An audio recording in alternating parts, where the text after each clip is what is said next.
Ladies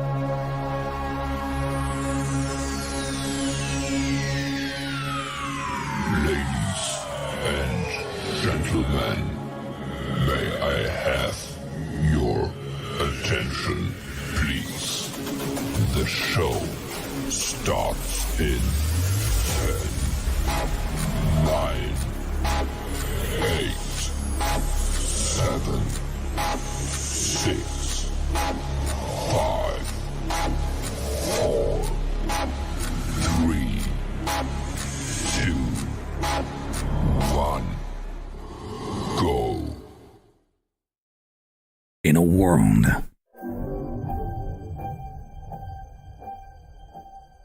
where Carolina Panthers fans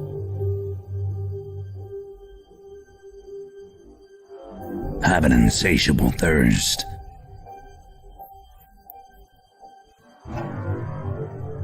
for Panthers news and opinions.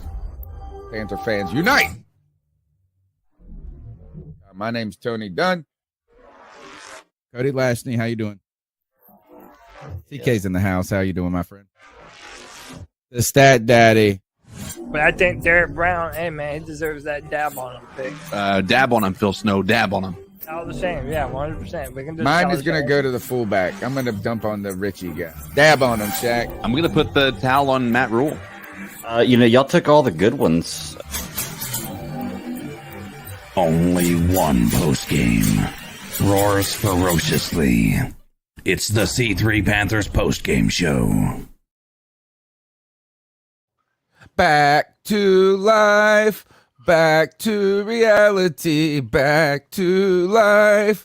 Back to reality. Oh my goodness, the Carolina Panthers got blanked today, and what turns out to be a big old dose of reality. Oh my goodness. PJ witnessed the Walker blunder. Ugh.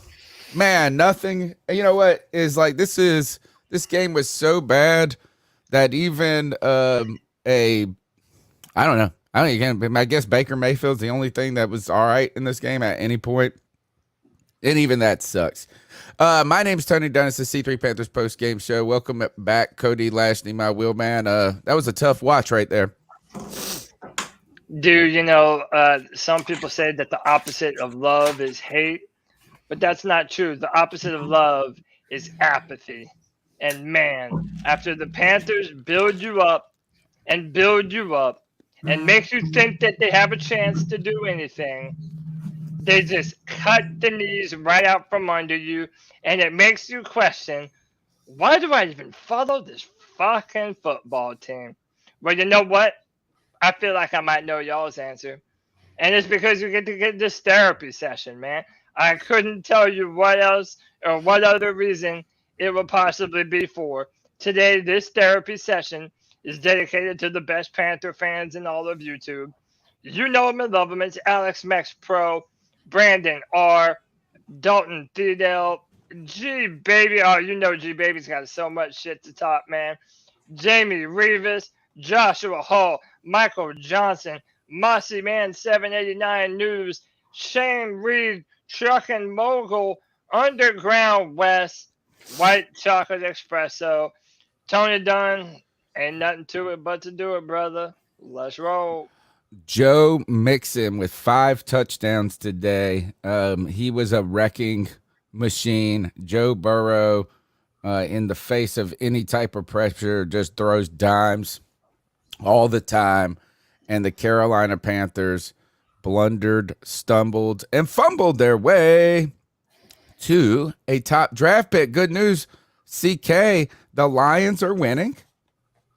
Nope, right. They went down by 3 just with 16 minutes left to go. So the Lions did beat the Packers. I'm sorry. Yeah, it is. I'm talking about the Commanders. The Commanders were beating the Vikings, and that would have been good for us, but that didn't work out. The Jags won. The Jags won. I think really a lot of things in the scores have shaken out for the Panthers to get a top draft pick. Now, this was not an entertaining watch, CK. No. This was a bad one. This It was a bad one. I don't even know. I mean, was it the worst ever? I Yes. don't think so. Yeah. Yes, I mean you got to think like for sure. They scored 28 points in the second quarter alone. We were mad about our defense giving up 30 points last week. They gave up 30 in the first half. Like that's how bad this was. If they didn't pull their starters and they didn't put their backup quarterback in there, this would have been a worse game than it was.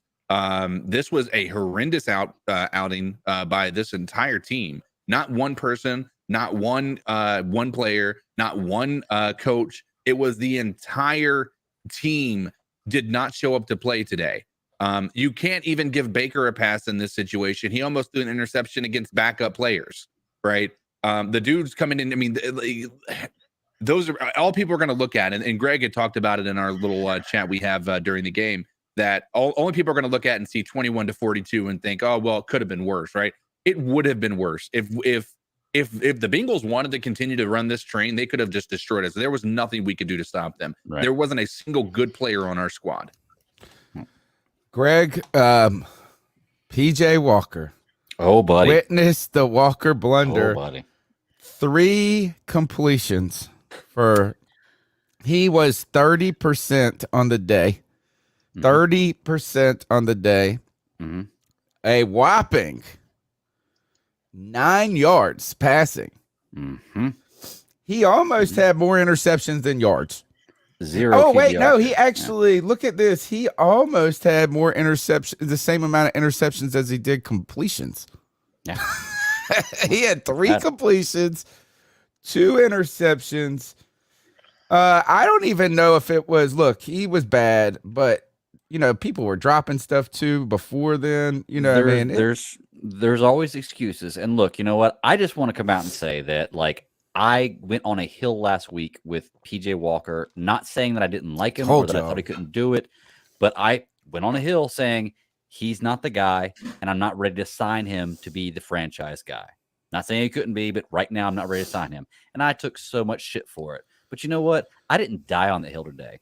Like the shepherd in Blood and Fire, I took that hill like he took all the hills in King's Landing, baby. I took that hill today because I was proven right that last week was the one outlier in PJ Walker's career of him having a good game. And that good game was backed up by 120 yards of rushing and a great defense. Okay. So, well, I don't say great defense. They gave up 34 points, but either way, what I'm saying is I was on this hill last week. So for the people who called in, I'm the guy with the beard in the bottom corner, trashing PJ. I want to see y'all call in today and talk about this because I have stats to back me up, and I will always go with the stats. There are always variables to the stats, of course.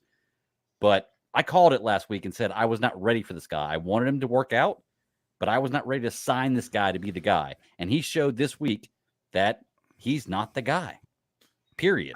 I think the majority of Panther fans, and this is to the defense of anybody who was on this train, right? I think not a single one of us was ready to sign PJ Walker to a 5-year franchise type of deal. My God, right? I wouldn't even sign him to a 5-game deal. Not a single, at least on this panel, right? G Baby wants to talk about that. Cody was. Cody's ready to start him at quarterback next year. Yeah, I never said you're right. I'll say on this panel, you're right. Contract. No, I said start him at quarterback next year. The argument was always, at least from reasonable fans, was always he deserves an opportunity. From what we saw, he deserves an opportunity to show what he can do. He got better week over week. His performance was enough to get us excited about this team again, and that was enough to make us want to at least give him an opportunity to be the guy. Not a single person. And G Baby, you can go back, try to pull the receipts all you want, bud. You could sit there and say that we aren't listening, that we died on that PJ Hill. We did not.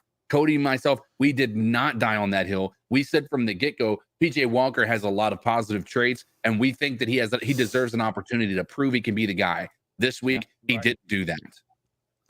Yeah. I don't even know how. Opportunity. So it's like all he can blame is himself. I just want to say that going forward, there is no good option for the Panthers at quarterback. Agreed. Like you better absolutely hope that CJ Stroud or Bryce Young or whoever the hell the Panthers are going to end up drafting with a top pick, you better hope that they're ready to come in day one. Because if not, then what else are you going to do? What, are we going to go and try and trade for Jimmy Garoppolo? I don't think the 49ers are even going to let him go now at this point. It's like, what are we actually going to do? The Panthers are, listen, I know my fandom dates back to 2011, and I remember the Panthers before, but it's more blurry to me than it is for some of y'all. But what I will say is this, it's certainly in my time being a Carolina Panther fan, there has never been a more embarrassing consecutive or 3 years in a row that the Panthers have just made themselves the laughing stock of the NFL. It starts with David Tepper and his terrible hires. And listen, me and Greg were kind of arguing today, who is this loss on? Is it players or is it coaches? And I think at the end of the day, you have to say it's absolutely all of the above. Our coaches went back to that Ron Rivera, off-man coverage, safe defense. Even when they knew that they were going to throw the football, they wouldn't load the box when they were going to run the football. This team looked like they were actively trying to tank for a top 5 pick in the draft, dude. You can't trust them. You cannot trust the Carolina Panthers. Back to life. Back to reality. I want to say that I want to get out in front of this too, because while I will tout that I was on that hill of PJ Walker not being the guy, I also was championing for Steve Wilkes to be the guy, like I said he was. And I'll get out and say I have no problem admitting when I'm wrong, and I can say that maybe I was a little hasty with that decision.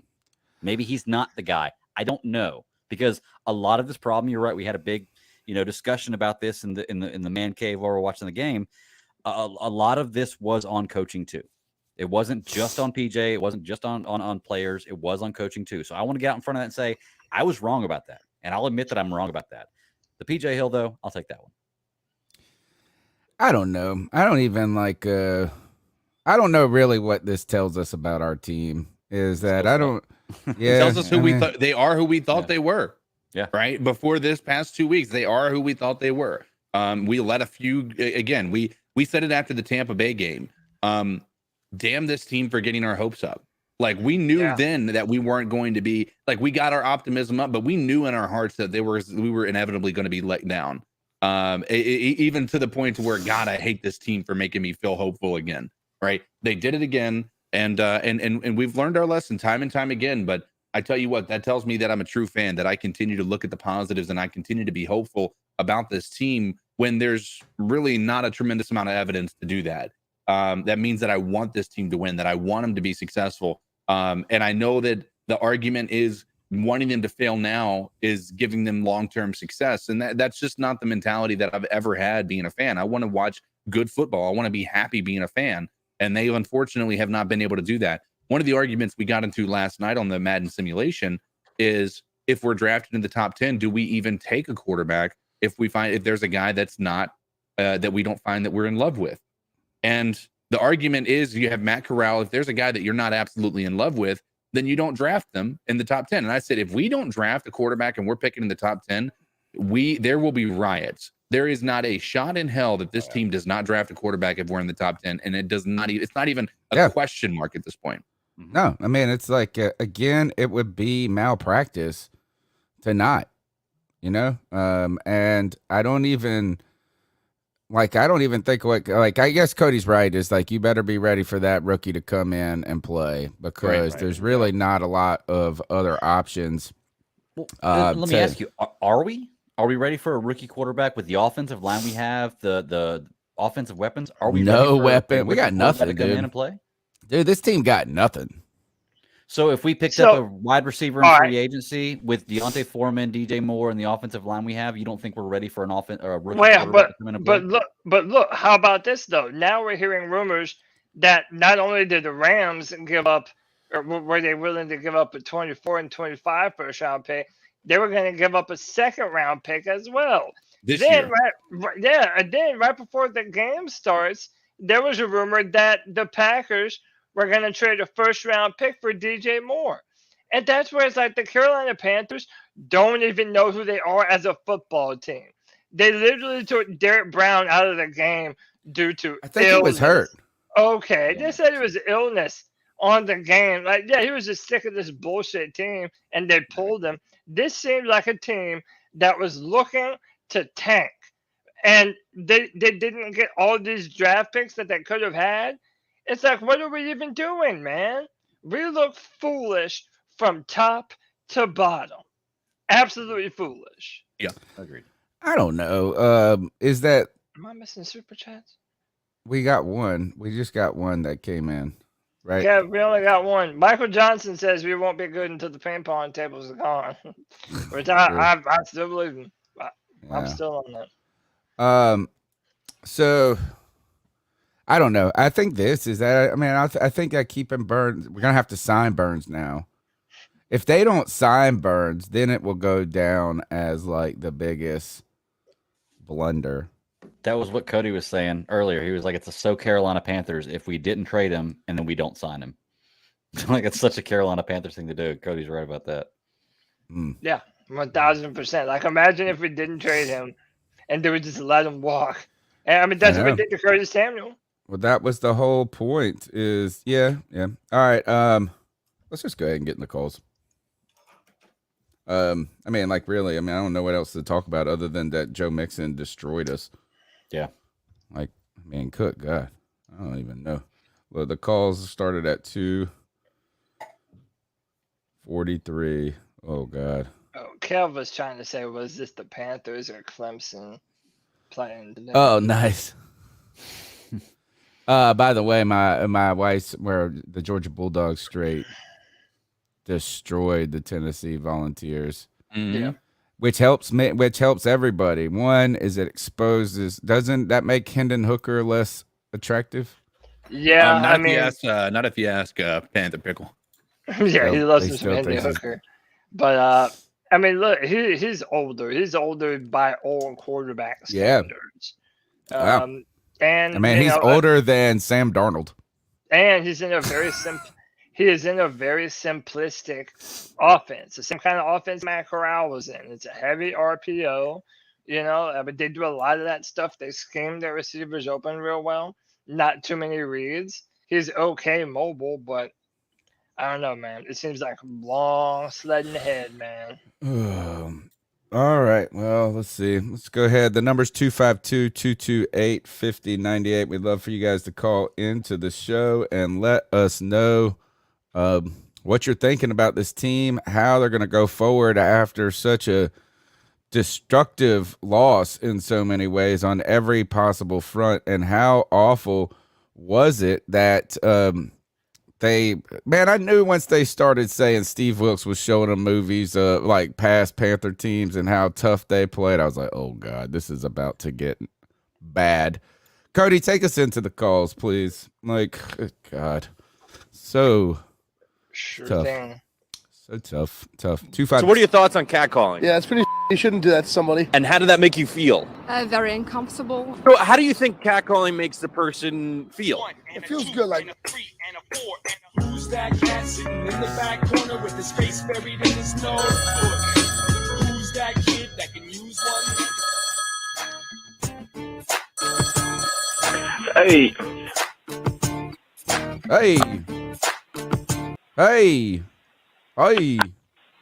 He didn't. All right, let's see if we got. Here we go. He called again. There we go. What's up, guys? First time caller, month-long listener. Oh, my. Nice Been listening to the Welcome to the previous party. podcast here a little bit. Had a few thoughts for you guys. First off, I agree with Tony. Kickers do not lose games. You wouldn't say that about the offensive line. Their only job is to block and to not get penalties. What did Brady Christian do? I think he had 4 or 5 penalties that game. Second topic, keep Wilkes. I think he's got the respect of the locker room. I think he's a hell of a coach. And then I think you open yourself to all sorts of problems if you fire him right now and don't give him a shot. And then I had another little clearly before the game. little question for you guys. Let's say we are picking number 2, maybe even number 1 next year draft. Do we trade back? And then Hooker's looking pretty damn good. I think he's got something like 21, 24 touchdowns with only 1 interception, bringing back a Tennessee team that most people wouldn't put in the top 4 this year. Look at the latest CFP ratings. I mean, come on. I think you leave PJ. I think you re-sign him at least to a 1, maybe a 2-year deal. Let him bridge over to Hooker. A lot of people don't like him because of his age, but I think he's a hell of a QB. They need to extend Burns now before another defensive end signs for even more money. I think we draft or we trade for a tight end next year. And my biggest question is, why the fuck ain't Brandon Smith in the game? Motherfucker's a dog. We saw it in preseason. That's why they drafted him, put his ass in. Sorry, Cody. Matt Corral is not the one. He just ain't. Hendon Hooker's got more talent in his left foot than Matt Corral got in his whole damn body. Even including that foot he can't walk on right now. Zing. And then I think we use those couple picks to pick up a top defensive end and a top wide receiver. You probably get one or two, one first-round pick, one second-round pick for that top spot. Hell, you might even be able to get 2 first-rounders. And then what y'all saw on drafting a safety and then moving Chin to the linebacker position, make him the absolute captain and commander of the defense, square in the middle of the defensive field. I dislike all of it. And then last thought of the day, extend that motherfucker Foreman now before he gets more and more pricey. That dude is a dog. He's Derrick Henry 2.0. This is what happens when I play. Ignorance is bliss. Ignorance is bliss, man. This call was before this game. That's what I'm saying. He was ignorant of what the reality of the situation is now, like I was. Hey, man, like I blame myself for letting the Carolina Panthers get my hopes up into thinking that they were actually going to be a competitive football team. That's on me, man. 100% shame on me. Yeah, you did this to the fans, dude. This is your fault. Your fault. For me, don't even give a I shit. feel great. I feel great. What I mean by that is, God, this sucked. But, you know, I said this on the Friday free-for-all, that the funniest part about this was we're here going, oh, fuck the Giants. They suck. Oh, man, fuck the Seahawks. They suck. And then we're sitting here at the bottom of the worst division in football. Like, what kind of assholes are we? All right, let's get to a call of someone who, well, this is a call from 2:15 today. Let's see. Maybe sure I got the right. Uh-oh. Man. Uh-oh. Complete foolery. Idiocy. At its fucking finest. This is G, baby. I'm calling it at halftime. Cause I'm about to go buck wild on the panel. Hey, Tony, let me shine today. Because we had some fools, some idiots on the motherfucking panel that were literally trying to fucking promote PJ Walker and this sorry ass fucking team that we're watching right now. Motherfuckers trying to fucking promote the dick sucking PJ Stalker Walker fans. Where are you Walker fans at, man? Let me have the fucking panel today, Tony. Let me do work for you, G. CK and fucking Cody, like, y'all make me fucking sick. And to be quite honest, bro, y'all are just as bad as fucking Rat Rule. Y'all are a bunch of rats, bro. Oh, I'm gonna call it how I fucking see it, bro. Y'all, football IQ is complete fucking pathetic trash. I can't back that. Greg, you and Tony might be the smartest motherfucker on the fucking panel, bro. I can back that. Greg ain't no fucking fool, bro. I can back that. Greg ain't no fucking fool. He tried to tell you guys, man. Oh, we going buck wild today. We going buck fucking wild today, boy. We going buck fucking wild. Hey, Joey the Blind Panther, bro. I wasn't even gonna say nothing. I'm gonna take the high road, bro, because I don't want to be the stereotypical angry black man, bro. But your blind ass can walk around that fucking Bank of America Stadium, bro. Bring your blind ass on the free throw. I'll say that shit to my face, bro. Oh, God. And let me know when your balls drop. I'm calling in today, boys. I got ammo, and I'm feeling juicy. Ammo. Yeah, Cody like the same motherfucker that was trying to fucking tell us Ed Reed went to fucking Clemson. What the fuck are you talking about? I thought you knew your Dawkins. That was a slip up, damn it. I meant to say Brian Dawkins. Don't worry, it's like G Baby will turn his sights on anybody. I've gone from the smartest, the dumbest dude to the smartest dude. Same with Greg. Greg's been in his crosshairs plenty of times. It's just like G Baby is so like back and forth with this panel.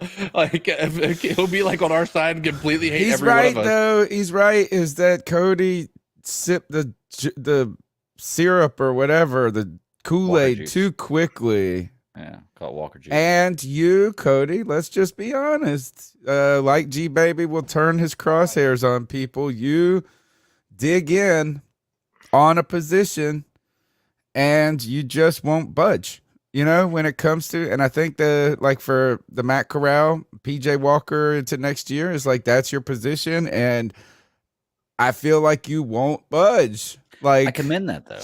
I'm still not every wrong. Sometimes it's on the verge of just being, it's just stubborn. Sometimes they tried to lose. They tried to lose, and they didn't even put up their best performance today, man. So I'm still right. And what, G Baby, rub my nuts.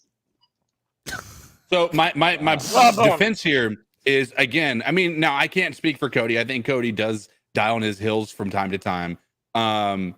But for me, like even with my stance on PJ Walker last week, if you go back and listen, like my argument always was, and my argument with Greg was, you can't say that Steve Wilkes is going to come in here and earn the starting job after the 2 weeks that he's had or 3 weeks he's had, and say that PJ didn't do the same thing because he played well enough. And unfortunately, they both completely shit the bed today. And so I think it's fair to say that not everybody was wrong in that case. I said that PJ Walker has the ability and he's earned the opportunity to try to win that starting job.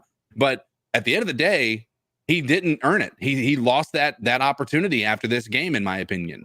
And so, G Baby, you can continue to die on the hills you're talking about. You can say that people don't have IQ all you want. You can try to attack people's intelligence, but I'm telling you, brother, you're wrong on all accounts, and your assumptions about what our opinions are completely wrong as well. So before you come in here and start making those accusations, why don't you go ahead and start looking at some of your misses in recent history as well, Dante Jackson being one of them.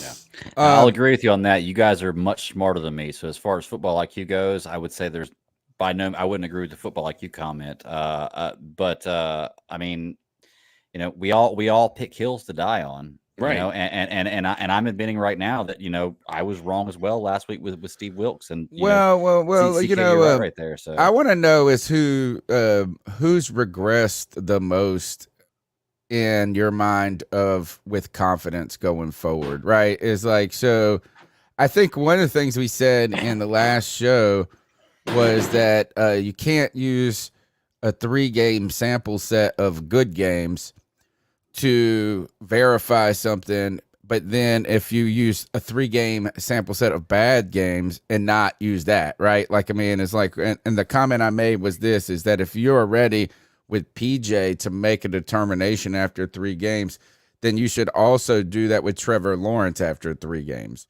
And I don't think either one of those is a wise move. Right. So I think like we said, and that we need more information, right? Last week is a lot of what we kept coming back to. I think this is that I really thought that PJ was playing himself into a long-term backup quarterback role in this league. And today's game was so bad that I think he might have gone back to what he was before that Atlanta game. In people's minds, or even that Tampa game. And then I thought that really Steve Wilkes was doing an admirable job, really making a strong case about salvaging the wreckage of the Panthers season. And today was such a shit show that, like, even I think he has walked, you know, like today's game really made us kind of question at all of those things, if Wilkes should be an option. Right. And that sucks, you know, because I don't know, is that like, I look at this game and I know it was bad, but it was just like everything went wrong. You know, I mean, it's like, I don't even want to blame only like PJ or like nobody did. The defense, I would say that they were out there and exhausted, but they also just let people run by them. Yeah. It wasn't even like they were tired. It was just like, hey, look, they scored. Think of this. They scored 42 points. Mm-hmm. And if you look at the stats, the quarterback only had 206 yards passing. He only threw the ball 28 times. Mixon only rushed the ball 22 times. You know, I mean, not like only that's a good load, but he had like he didn't even have like a 200-yard game. Right. He had 4 touchdowns with 153 yards, and he had 1 receiving touchdown. He was 4 for 58, dude. He just single-handedly destroyed us, and it was almost like the Panthers just were like, and he's not even that good. Yeah. He's good. He's a good running back. I've always been the guy. I have not been the biggest Joe Mixon fan. Like, I know a lot of fantasy people have really liked him because he gets a lot of work. You know, it's like volume in Cincinnati. I mean, he's good, but it's not like he's like a elite, like a Christian McCaffrey type player. I mean, it's just like this is that we got punched everywhere. We got punched in the face we didn't even we just sleepwalking out there at all, man. Like, what was the game plan going into this game? What was with all the off-man coverage in this game? Why are you not moving CJ or JC Horn around and putting him? Because we don't ever do that. Why? Why don't we do that? Why does it even matter? Look, they didn't even have their biggest receiver had 60 yards. It's not even like they were just killing us in the passing game. I'm saying we turn it over and they just run up the middle and get a touchdown. Push the pile, which is players. Coach, football team. No aspect of this team was prepared. It honestly feels like we let them walk all over us. It was a bored, uninspired performance. Nobody wanted to go out there and make a play. I mean, dude, if you're Steve, you're trying to put your name forth as the new head coach of the Carolina Panthers. You cannot have a performance like that and expect for someone to give you a shot next year. Yeah. You shouldn't expect it, and you don't deserve it. What sucks is everybody's going to claim that Steve Wilkes, and it's to a certain point, it's true. It's never been given a chance. And it's like, well, what team hires a head coach that's good? Like fires their head coach and hires a new one that's good. Right. So realistically, everybody going in, it's like a first round draft pick quarterback or a number 1 draft pick quarterback. You're not going to go to a good team. Like every chance you get is going to start out bad. That's why a lot of those kind of back end first rounders sometimes do well because they're not bad enough, those teams to right. And saying that, it's like I think Wilkes should have gotten a longer shot in Arizona because he wasn't given a chance because they gave him 1 year and got rid of him. But as far as Carolina goes, he's the interim guy because he was the best guy at the option there. He's a good coach, for what he does. But I don't think that if he doesn't get signed next year with Carolina, we can put up the not given a good fair chance type deal because it looks like going into this that he was probably never had a chance of being that guy. He was just going to be an interim coach. God, I mean, this was I didn't even get mad in this game. Isn't that weird? Like, it was not even after the first quarter. I wasn't like, I was just like, as soon as they came out and went down the field and scored 7, I was like, uh-oh. And then we turned it up, we went 3. I think I tweeted this. I'll see what time. We'll go to the next call, but I tweeted, this is about to get ugly. And I think it was when it was them about to just go up 14-0. And it was like, I felt like Ron Rivera was back to being our head coach. It felt like a Ron Rivera coach game. No emotion, stoic, cold, conservative. It's tough, man. It's a road game. This is the type of environment where you get blanked by a good team. And look, they got a good quarterback. This is a get-right game for the Cincinnati Bengals. This was a get-right game for them. And right now, they got the same record, 5-4, I think they said on the broadcast, that they had last year as they started to go to. So if, imagine if they had Jamar Chase in this game. Oh, I don't want to imagine that. Why would I want to imagine? They didn't even have to throw the ball, dude. That's the thing, is they didn't really have to throw the ball. No. I mean, I was I was probably most mad when they did. They were up like 30 points, and then they were like throwing bombs on third down. I was like, oh, God, assholes. And to be fair, like they scored 28 in the second quarter, but like one of those was off like a 15-yard field after a turnover by PJ Walker. So I mean, this is awesome. Look at this. First drive, the Bengals go 11 plays, 90 yards. Oh, it was terrible. Scored touchdown here. This is Panthers. This is crazy. 5 plays, 6 yards. They then we got them off the field. We made them punt. But then this is awesome. This is like the worst. I've never even seen a drive. This 4 plays, 2 yards. 4 plays, 2 yards. And I think everybody played themselves out of a job today. And I to the point where I was starting to get excited about Terrace Marshall Jr. Even he's a bum. Can't catch. He's a pussy. Dropped a few of them, yeah. That Eli Apple, not that man. I actually no. I mean, I'm being too hard on him, but like he is when he catches the ball, he looks like a hands catcher, right? It looks like he attacks the football, which is what you want to do as a receiver. You don't let the ball come to you. You go get it, you know.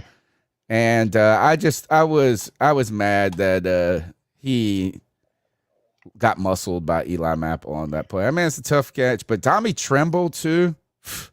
Nobody did PJ any favors either. So like while PJ was 3 for 10 and it started to fall apart once he started throwing those interceptions, but before that it was Terrace Marshall Jr. drop pass, Tommy Tremble drop pass. I mean, that Tommy Tremble one went like whoop right through his it might as well. It almost hit him in the face.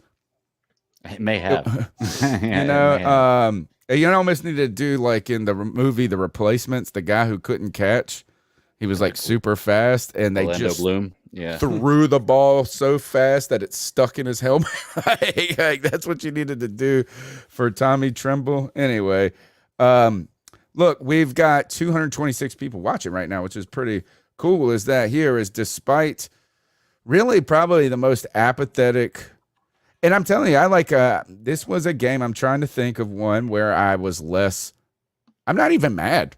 I wasn't even mad. I was just like, I laid on the couch. I watched it. Didn't even, it was just like, oh crap. We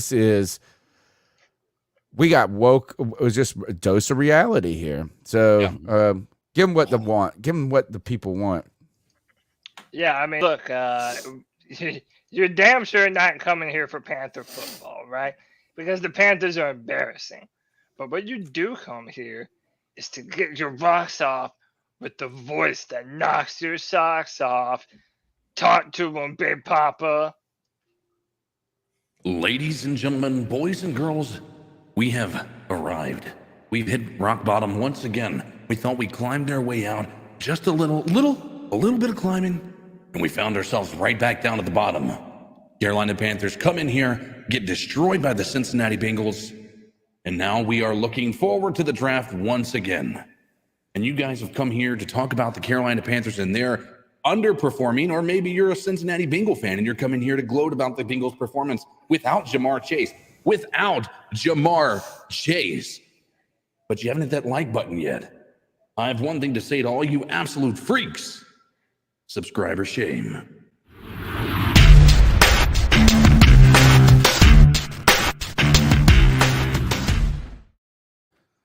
$215 people watching, 73 thumbs up. Listen, man, the Panthers may be inept, but you can help us to not be so inept. Hit that like button, hit that subscribe, hit that notification bell for every single time the C3 Panthers podcast goes live. It supports us. It supports the channel. Man, what else are you going to do? It feels better than pulling for the Panthers. So hit that like button. Come on now. Put your feet up on that couch right there. It's the therapy session as the Carolina Panthers fall 42-21. And really what was just I feel like the 21 doesn't even, I don't know. I don't even know if there's a legitimate touchdown. Maybe the first one by Baker. Like the rest is just the Bengals just trying to go home at this point. The number's 252-228-5098. Let's go to the next call. Good morning, good evening, good afternoon. This is James Barrick, Monfils Evangelista, reporting to you live from Houston, Texas, where the game is not quite over. Currently, the score is 42-7. I woke up this morning at 7 a.m. and drove to Houston, Texas from Dallas, Texas, because I am a performing musician that had a show last night. And I made that drive so that I could get here, set up banners, set up everything, be at the host bar. Damn, man. Yeah, guys, I quit. I'm done. I'm not even dealing with this bullshit anymore. I'm no longer giving this team the effort that I put into running a fan chapter. I will keep my Roaring Riot membership. I'll always be a Panthers fan, but until this team does better than this, they don't deserve my time, effort, and energy of running a chapter of the fan club. And that's just how I feel about it. Keep pounding. Love y'all. Y'all keep doing what y'all do. Y'all are troopers for doing this every week, multiple days a week. Love every single one of y'all. Y'all are amazing. Keep pounding. Oh, man. What is that energy? Hey, man, you know what? Go take a breath. Go take a breath. You know, I still hear energy in his voice. I still hear energy. He hasn't quit. Yeah, but he's upset at this moment. He's upset at this moment. He is angry. You know, you're in an argument with your wife. You're mad. It's that initial anger. It'll subside a little bit. But you're right. Running a fan club. Here, just think of this. Is like, man, the Lions fans have to do this. The scariest thing, though, that Cody said on this podcast, like maybe a month or two ago, is like, we are the Lions. Yeah, absolutely. Worse. But well, I mean, like, no, I mean, and I don't mean like the right now, like the team. I'm talking about the team, the organization. It's like, I don't care about a team on a single year basis. We are now. I don't know how much more at the bottom it can really get. I mean, we could be winless. I mean, like that's where I mean, like we've won what 2 games. This is today was such a baseball bat to the face. I'll go ahead. I'll counter you there. Like, I can see what you're saying about being the Lions, but here's my memory of the Panthers. Okay, since day one, I've seen the NFC Championship game in the inaugural year. Okay, I've seen the Carolina Panthers be competitive multiple years of their existence. I've seen 2 Super Bowl appearances. Okay, 1 MVP come out of Carolina. Great defensive players like Julius Peppers. The entire time I've been alive, I can't say that about Detroit. Now, while we are similar in the last few years to what Detroit has been in there, from what I've known the existence of Detroit, I've never seen Detroit be a good team, ever, even be close to competitive. I think 1 year Stafford, the playoffs. Who they had? Stafford, they had 1 year, and they went to the With, playoffs. I think who was one the time with Stafford, black right? quarterback, the back coach they had? And they lost the game, exactly. So we're not quite on the Lions level yet, but it's been looking bad the last few years. So I have to push back on that a little bit. I've been here since day one. We've had successful times. We may not have had but seasons, those are getting far in the rear view, man. Good times. Well, no, we're just burnt out. It's not been that far few. It's been 5 years ago. 5 years ago, we were a decent team. You know, we're walking into Commander land. True, but we're not walking into Detroit Lion land. Can I just speak to this call for a minute? Dumpster fire. And by the way, shout out. We need David Tepper to listen to this. He has a crazy name. Barocat. Pardon me, brother. You know I'm going to mess up the name. But to this last call, there's the fan chapter. This is what I say every time Noah and Connor come on. Like, when you don't, year after year, when you don't give this team, or this fan base rather, anything to cheer for year after year, and you just keep on cutting the fans out at their knees. Oh, then on top of it, the Panthers are the 5th most expensive game to go to in the NFL. Like, every single thing. Is that really true? Yeah, yes, that's really true. I believe it. I'll pull it up in a minute. I believe it. It's a nice stadium. It's not even a great stadium. But, like, what are you going to do for these fans that are just like, fuck it, why am I even trying? Like, the team gives us all this hope and emotion and then comes out flat as a pancake Why is that acceptable to anyone in this organization? Why is this bad? Why did you not trade Brian Burns if you knew that you were going to have this kind of energy level today? Why did you not trade DJ Moore if you knew that you were not going to have this kind of energy level today? It's dumb as hell, man. And I don't. Well, you know what? They're dumb. They didn't come in today's game expecting to play like shit. You know. But you know what? It's still dumb on their part that they feel like this team is, in a position where you're either going to tank or you're going to try and compete for the division. And the Carolina Panthers don't even know which one they want to do. That's easy to say in hindsight. That's easy to say in hindsight since we got our asses beat today. But just last week, you were talking about the possibility of us winning the division if we won that game. So even you last week thought that this team, what we got to go with that they're basing their thoughts off of, is a competitive team.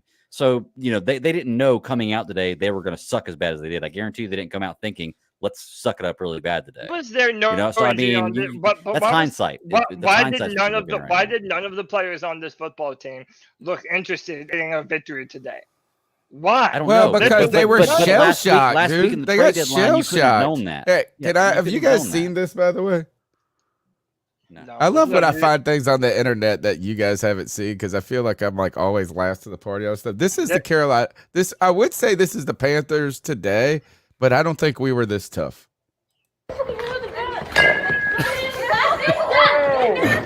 Oh, shit.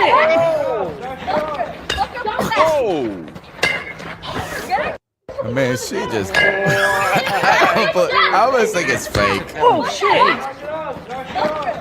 Oh, I think it's fake almost. But, that's how it felt. We just took one right on the chin today. Oh. The number is 252-228-1598. Still back to us. What's up, C3? It's Tyler. It's the third quarter right now, and I turned the TV off and eating some pizza, and I'm going to enjoy the rest of my Sunday. I'm not watching that trash no more. Dude, I don't even know where to start. I took a nap. The defense is just pathetic. Absolutely garbage. I think you're seeing, obviously Dante Jackson is out, but you're seeing how pathetic our depth at corner is. CJ Henderson, I think, is gone after this year. I think we should draft a cornerback and one of the second-round picks that we have. It's horrible. I remember there was something in the second quarter there, like with the Rams offense had 12 first downs, we had 0. The penalties on both sides of the football, offensive line, defensive line, so many penalties, and a lot of them are being declined. So whatever the total number of penalties we've had, I think they don't count it if they decline it, but a lot of penalties. I feel like there's absolutely zero effort that I've seen so far in this game on both sides of the ball. I don't know if it's just not prepared or if the players just gave up. I mean, there's absolutely no effort, no inspiration. We've been playing well under Steve Wilkes, and now I don't know what the hell's going on. And then offensively, why are we not targeting DJ Moore? You're paying this guy how much money, and he gets his first target 3 minutes before the end of the half. Seriously, you cannot be serious. Like, Ben McAdoo, I don't know if it's the people upstairs told them to, hey, I want you to suck. You're going to be out of here no matter what. You are ordered to suck. That would make me feel better versus them actually me knowing that they tried to win this game. It's pathetic. And I told people last week, I'm not going to mention any names, but me and Greg were telling everybody to calm down. We want to see more of TJ. It's just one game. We hope he does well. He is not the answer. Like right before the end of the half, he was 2 for 7, something like that, for 19 yards, something like that. And then he gets replaced by Baker. He's not even a backup quarterback. And I said that I thought he could be last week. He is showing you how inconsistent he really is. And you want as a backup quarterback, let alone definitely your starting quarterback, to be consistent. That's not what he is. So you guys need to be taking copays for the going to talk therapy. Everyone should pay you $5 every call because you're literally our doctors for every Sunday. I can't take this anymore. Watching this crap, it's horrible. Keep pounding, I guess. Mr. Evangelista, he said, I've resigned. I mean, he literally resigned as the chapter president and like walked out. You guys take over this shit. Gosh, man, that was tough. It was tough. I think Kev said this in the comments, is that the defense fell off a cliff over the past 2 weeks. 79 points they gave up in 2 weeks. That's pretty brutal. Pretty brutal. I know that you guys said that like they looked asleep and this and that. I just feel like they just got shell shocked, like run over too early. And then like once it was just like this, they didn't know what's happening. Right. The defense did make them punt twice in the first half. Look, right. Or once. It's just like, and then the offense just was so bad. And then the defense was bad, and then they were bad. Like, it was just like, oh, God, nothing can go right. Not a single thing went right. And actually, that might be one of the most complete losses I've ever seen by a team. It was across the board. I wonder how many offensive yards we had. You got to keep in mind, too, like, this started with the defense. I know we want to shit on the offense. This started with the defense. They had them pinned back at the 10-yard line. 90-yard drive. In 9 plays. Like, it's not even like they took this long, like 20-play drive to drive 90 yards. It was 11. No, it was 9 plays. It says 11 plays. Started on the Cincy 10. First drive, right? 11 plays, drive. 90 yards. Are we talking about the extra point being included in that? Ooh, I don't know. Because I distinctly remember it being 90 yards with nine plays. Let me see. I'll count them. 5-yard pass. 1, 2, 3, 4, 5, 6, 7, 8. Yes, 9 to the touchdown. 10 extra point. Why do they have it listed? They count the kickoff. As one of the plays of the drive. Look, let me just ask this question, right? And we don't have to fight about it. We're all gonna have different answers. That's Why not? fine. About it. Let's fight about it. Yeah, fine. Fuck it. Let's fight. I'll smack all you around. Let's go. My question is, so PJ Walker just gave his interview, and he was like, this team had no energy. There was no energy all quarters. And my question is this: who do you put the blame on? If the Panthers are going to lose today, that's fine. But who do you put blame on for this kind of performance? Like, where should the majority of the blame? Everybody. There can't be a majority. It has to be everybody. Yeah, I mean, I think it goes to this. It starts with the front office. Sure. I mean, let's go ahead and start there. I mean, we had to fire our coach this year. You know what I'm saying? Like, and so every move we've made in the front office has been a disaster. Yep. Bad. So how about this? We haven't won any trades. We haven't won any. We gave away our best player, Christian McCaffrey. Nothing's worked. Hey, quarterback stuff. Quarterbacks. None of them work. There's 4 quarterbacks on this team. 5. I don't even know. Doesn't matter. None of them. Like, the defense. The player, you know what? I would say this is the linebackers. Can we say the linebackers? They're on my hit list. The linebackers are bad. The team's just not good. Just not good by any stretch. Is that they shouldn't be this bad, I don't feel like. So I think this is a collective failure. It is like a systemic fail. And I don't even think it's fair to just put it on Wilkes. You know, is this like one of those things? It's like, hey, take this chicken. Here's a bunch of chicken shit. Go make chicken salad out of it. Yeah, I think that we had a pretty good discussion while watching the game together, me and CK and Cody, about this, because we were on different ends of who was what. But I think in the end, we all just kind of decided that it's got to be 50-50, man, because there are certain plays that you can't blame on coaching based on what the player does, and there are certain plays you can't blame on a player based on where the coach has put them. For me, it's got to be right down the middle. I can't put any more blame on one than the other, but it's just an all-around failure. Like this one, we could blame Joe Mixon. Yeah. Good God. And look, So what like, do you think, Cody? What do you think, Cody? What do you think? I don't think anyone on this team actually cared about winning the football game. I genuinely don't. I feel think, like that's I so don't think harsh that to any of say, our man. players- Like, You asked me what I think. I think that this team fucking gave up. You know what? And this is what I can't prove. I feel like our team could have given a better performance than they did today. I feel like they fucking chose to not. They chose to let the Bengals run all over them and, they're going to get these coaches out. We're going to get PJ out. PJ was throwing into double coverage. Like, literally everyone that we gave a little bit of praise to was like, nah, fuck it. Let's just betray their trust completely. So it's like, man, whatever. or man, they just really are. They just are who we thought they were, though. It's like this is actually who PJ is. Yeah. I mean, That part, this is I'm like willing to concede that. Like, I never once was dying on the PJ Hill. Like, I think we can all agree that these guys are. That it was going to be a long shot. The same way that I felt about Corral not being the starter. You've got to have that same energy with a guy like PJ Walker who was undrafted. It's not abnormal. It's abnormal for them to come in here and be the guy, and I'm willing to accept that.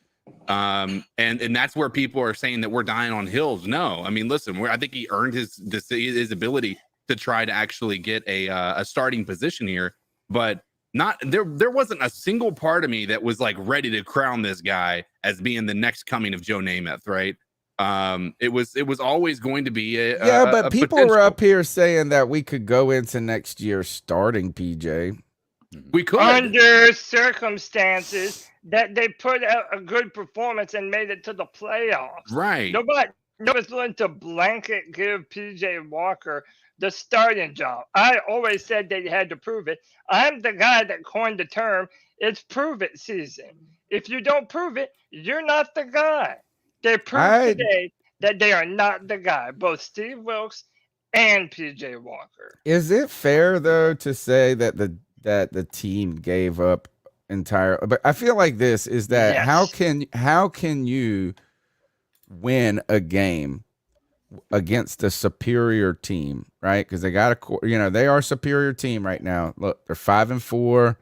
They were in the Super Bowl last year. They got Joe Burrow. Joe Burrow is legit. He's so legit, like it's crazy. But here's the how could the defense even keep us in this game when you're walking into the second quarter? You had 5. This is how it went. You went 5 plays. Here's first quarter. 5 plays, 6 yards, 2 minutes. The defense got him off the field next. 4 plays. Cincinnati punched the ball. 4 plays, 2 yards, 1 minute. They then score their second touchdown. They're up 14. This is the second quarter, though. 6 plays, 7 yards. And then, like, I feel like this is that by that point here is where the bludgeoning starts. Is like touchdown there, 11 plays, 41. Cincinnati goes only 54 yards to score a touchdown. Then interception, 42 yards, punt. So we interception, punt, interception. Like, how could the defense have even kept us in this game when the offense just like couldn't even? They couldn't even. By the time they walked out onto the field, they were already walking off. That's what I'm saying. Like, to me, I mean, like, how could you? I mean, I know that the defense, you say like, they lose. They don't have the energy. How do you generate energy on the road in a place that's just freaking packed? I mean, it's like, a kind of a hostile environment, and your offense is like one of the worst offenses in college football. You know what I'm saying? It's like that's why I'm saying, like, dude, if you're a football team, you can't win football games if you don't believe in yourself. And this team does not believe in themselves as a unit. Whenever our offense plays good, our defense never does. Whenever our defense plays good, our offense never does. It's like there is no cohesion to this football team. We are the blind leading the blind. A bunch of Joey the Blind Panther Esquivels looking for the football, and they can't find it. They can't find it, man. And this team did not want to win today. You cannot convince me otherwise. Do you think that Brian Burns is worthy of getting paid? So now, how about this? Is not only We have. what to about now. this? Is Cody? You said earlier that it would be the total Panthers thing if we didn't trade Brian Burns for those picks, and then we let him walk. But my question is, should you even pay him? So I was in the man cave during the game with my man J Subs, and he was like, "Name one time that Brian Burns has ever taken over a football game." I'm asking y'all. He had one. He had a good play today. He got sacked. Joe Burrow was just standing there. I mean, he has had many good plays. Yeah. My question: when has Brian Burns ever taken over a football game? I pose that to any of my panelists here. I pose that to any of the 210 people in the chat room. When has Brian Burns ever taken over a football game? If he hasn't, then I don't know. Why didn't we trade him? I told you guys when we heard the news, the initial news, when we thought it was Philly that was offering it, I was like, I'm surprised they didn't take it. It was right after the Christian McCaffrey trade. I was like, I'm surprised we didn't take it. But then again, it's these futures, man. The future picks is that. How does that help anybody? How does that help Scott Fitterer keep his job? Well, does it? The Philly thing would have been good because they have multiple picks, I think, in the first round, and they have a couple of good ones right now due to trades, if I'm correct. But either way, with Philly, like I'm going to go ahead and tell you right now, like go ahead and look at Philly and think they're an amazing team because they're 8-0 right now. But go back and look at the players the teams they played and the quarterbacks they faced. They have the 10th best strength of schedule. Yeah, let's see if they stay undefeated the rest of the season. I think they have they're look at their team. schedule. They have a cake. Like you think that they've They had do. an easy schedule so far? Wait until you see what their schedule looks like now. Well, they do. You're absolutely right. But that's kind of my point is go back and look at their schedule, who they've played, and the quarterbacks they've played. That they've happened to play this quarterback, this team, the week they played them. When did they've they been break very lucky. But luck goes into being a great team. So when did they break this news about the second round pick, guys? When was this? Like, how did you guys find this? It was like this morning. I woke up to it, and yeah, it was like it was around like 9. It was like early this morning. I mean, I can find it. Tony, I'll let you make the call on this. I got Steve Wilkes pressure. Yeah, let's see. Let's see what he's gonna say. I mean, like, I don't know. What is he gonna say? I mean, like, what can he say at this point? It's not a long one. It's not even 5 minutes. Let's see what my man has to say. A lot of credit to Cincinnati. I'll turn it lower. Good football team. Finally loud. Finally got enough sound. Chance in so many categories. We couldn't get anything going offensively. Defense, we couldn't stop them to get off the field. We started slow and really couldn't stop the bleeding. And I put all that on me. Got to be more prepared and ready to play. We got to go out and execute. And most importantly right here, we got to find answers. And that's exactly what we're going to do. Turn it up just one hair. With that, I'll take your questions.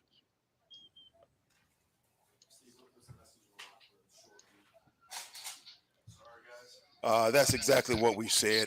Short week, quick turnaround. We're going to do a great job getting in there tonight, getting back into the building, starting to get a jump on our rehab, and push the meetings back tomorrow and come in ready to work. And as you just mentioned, short week, so our minds got to be prepared. We got to put this one behind us. We got to be professionals, got to be pros. Start with me with the mindset and understand that, again, it's one game.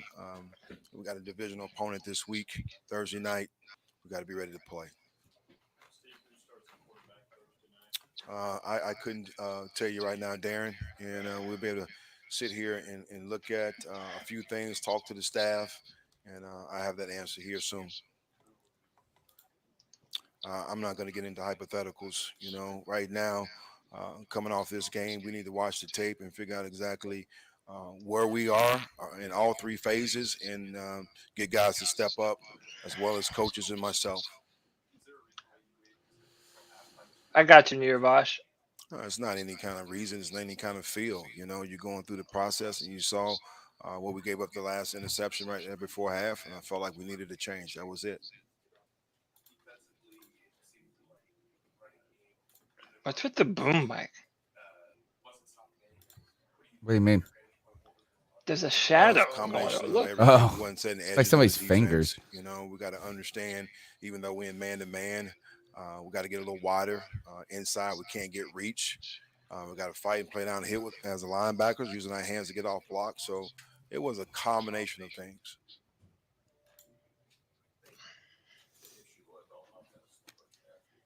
I can't really pinpoint. Got to watch the tape and see exactly. All right, what let's things get are. I this just off know we this. could not get. I'm done. Done listening to that. Look, Yeah, you know what? You shouldn't even look at that tape. Well, I don't know. Is that you should probably? I mean, I know you need to burn that tape, but you probably should look at that tape in shame. You know, is that you guys said they watched those teams. He's like tried to show them some physicality of all those past Panther defenses and those teams from like 2014, 2015, 2013. Like, imagine watching that side by side and being like, y'all bitches ain't that. We got a good super chat here. Thanks, by the way. I want to just shout out to the fans here. 208 people strong right now watching the broadcast, which is, I guess, in some ways, the post-game shows benefit when we stink. When we stink. Yeah. I feel like last week and even the week before, the post-game wasn't even this big. Look, as we got to band together, this is going to be a long ride. If today is indicative of what's to come, we are back. We are back to where we were before that Tampa game. In fact, the draft. Yeah. So we got 9 more weeks. What was this? Week 8? We're at the halfway point right now. Nine more of these post-game shows to do. So brutality. Thank God I'm a glutton for punishment. Nervash with the super chat. He said Burns has never been dominant. Thank you for the $5 super chat. Good, not great, not worth overpaying. He's more of a pass rushing specialist and not a complete defensive end. I hate to say I'm leaning this way, which then means that it was such a big mistake to not trade him. Because it's not only that if you don't pay him, it's like if you don't believe that he's the dude, like why would you even allocate a bunch of money to someone who you then are going to impede you from paying the guy that becomes the dude one day, maybe. But yeah, one more, by the way. Okay. When you're done, I thought you were done. Go ahead. What's next? And then, my boy White Chocolate, he's a South Carolina fan, so these are the only little victories that he gets to have. So I'm going to let him have it. He says AP poll has Thompson at 12, Cody. What a bad weekend. Your boy's down bad, y'all. Your boy is down bad. I need every prize pick we made was just destroyed by. Why did Oh God! And I lost to your ass in fantasy. What a damn! How is it already over? I mean, we got it still. Go look at the score. You already have like 70-something points, dude. All right. Next call. What's up, C3? Anthony from Charlotte. And, well, this is no surprise. I mean, I'm one of the few Panthers fans that accepts the reality that we're just not a good football team. Yep. That's it. Is that it? That was it. Oh. I mean, it's to the point. Quick to the point. Hold on. Let me get out of this. He might have gotten cut off. Nah, and then I'll make him back out. Sounds like I still hear something in the background. No, not anymore. Let's see. Where are we at? That was it. It was just 22-second call. All right. Here we go. What's up, C3? It's Noah here again. Oh, my gosh, man. I mean, I already knew that we probably was going to win this. Not win, but lost this game. But this bad? This bad, really? Like, it doesn't make no no type of sense why we lost this game, you know? Like, at all. Like, we should never lost this game. And it's crazy, you know? I mean, I actually want to say one thing about Baker. I do think I want to take away some keywords, some of the stuff I said about him. Some, you know, he did come out here, got us some touchdowns and stuff, put some type of points up on the board. I mean, you know, we have a short week because we play again on Thursday, but we need to fix something. We need to fix, like, something like ASAP, because how we went into this game, I don't want to see it again, because this doesn't make no sense how we lost this bad. But keep pounding. I'm out. Noah, I'm going to say this, is that we should have lost this game. You know, the Bengals are a better team. We're bad. We're the worst division, and we only have 2 wins. We're not good. One person said in the chat that if we would have put Baker in earlier, might have been more formidable. I don't even really know at that point if that's the case. He's been so bad. Joe Mixon basically had more offense than the entire Carolina Panthers today. Yeah. I mean, it's crazy. So let's go back to Anthony. What's up, C3? It's Anthony. Sorry, my dad cut me off. But what I was saying was I'm just one of those few Panthers fans that accepts the reality of where we are. Okay, we're not going anywhere. We need to draft a quarterback. If this isn't clear as hell to you guys, then everyone's just in denial. I don't know what it is. I don't know why people get hard-ons for 5-win seasons. Sometimes you just have to tear it down. This was absolutely embarrassing. I don't have us winning another game. I just don't. I think the one game we weren't supposed to win was the Bucs game. That already came and gone. Usually the Falcons beat us when we're at home. I just don't have faith, and no one's going to change that for me. This team was just downright awful. Downright awful. Wilkes is not the future head coach. PJ is not the future quarterback. None of these things are what they are. You just need to tank and tear it apart. If that is not clear, then I don't know what else is. David Tepper is going to draft a quarterback. He's not going to not draft a quarterback. It is clear as day. It is the biggest hole on this team. Also, besides DN, YGM, you're fucking garbage. We should have taken Jalen Hurts over your ass. You have done absolutely nothing in your 2-year shitty career. Anyways, guys, Anthony from Charlotte. Love y'all, C3. You're the only thing that keeps pounding, and I'm pounding with it. But let's stay in this together, Panther Nation. Y'all are the best. C3 for life. Keep motherfucking pounding. C3, appreciate you. Thank you. You know what? I appreciate that people appreciate us. Like that makes me feel good that we've been, meaningful in Panther fans' lives. Again, this is Tyler says, who's taking Noah to school tomorrow? I really think this would be an awesome thing. Is like, let's just rotate every day who takes Noah to school. David Tepper, then Steve Wilkes, then a different PJ, quarterback. then No. They need a minivan with all the quarterbacks in it. We need Baker Mayfield, PJ Walker, Sam Darnold, and they got to pick Jacob up Eason's tall ass in the back, and then they can go carpool with Noah. I would say take Connor to school, but he's homeschooled. Next call. Podcast brothers, how y'all doing? This is Chico RCA. Man, this was a horrible game. We got our asses kicked up and down the field, man. What the fuck, man? Come on, man. Joe Mixon murdered us, and he's really not all that of a good running back. I'm sorry, he's not. He's not. And without they star wide receivers, I swear, man, they should have knew they was going to run the daggone ball. And we got the people to stop the damn run, but the damn defensive play call on this had fucking horrible, man. It really was. And Baker Mayfield came in, and hey, he threw for 2 touchdowns, man. My question is to y'all, man. Hey, this is a question that a lot of Panther fans got to sit down and think. You know, we got Atlanta this damn Thursday. Who the fuck is going to be the starting quarterback? Is it PJ or is it Baker? Give me your thoughts on that, y'all. Sam. Keep pounding. Or is it Sam? I think we should just start a different one every quarter. So it's probably going to be Baker to start, and then he's going to get benched, And then they're gonna bring in Sammy Dimes, baby. What's up? That way I we'll hope have a so. trifecta within 2 weeks.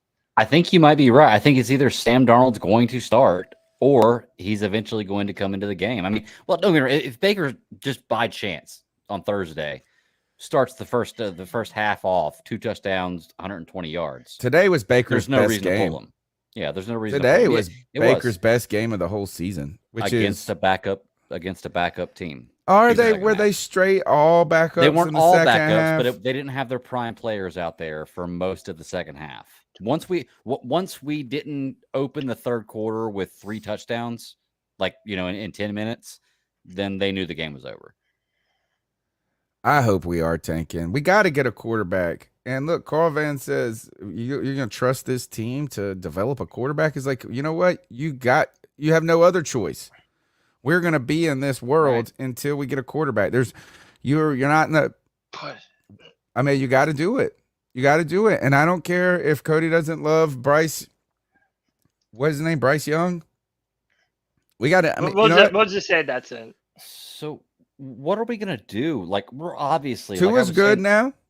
Yeah, Tua is good. But I was saying in the game 3 earlier, years like later. and we've been hearing on the calls too. There's no way you don't draft a quarterback. You're gonna lose the fandom if you don't draft a quarterback. Even if you don't believe, if there's people who don't believe in these quarterbacks, if you don't draft a quarterback, I think you don't have anybody showing up at the stadium next year. So what do you do if you draft CJ Stroud or Bryce Young and you still have Matt Corral? Like, what do you do with Matt Corral is my question.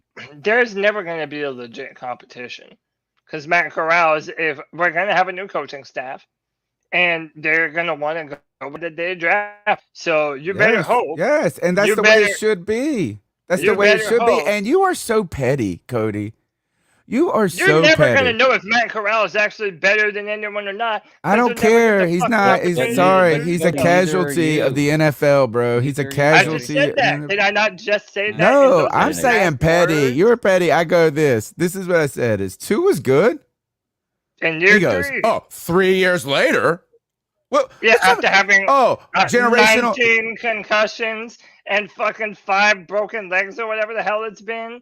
Okay. I'm blaming concussions on coaching for not putting the protection in front Can someone tell me who the greatest draft prospect in the history of draft prospects was and tell me what year he's in and if he's any fucking good? No! Hey, Tua's on a much better team than Trevor.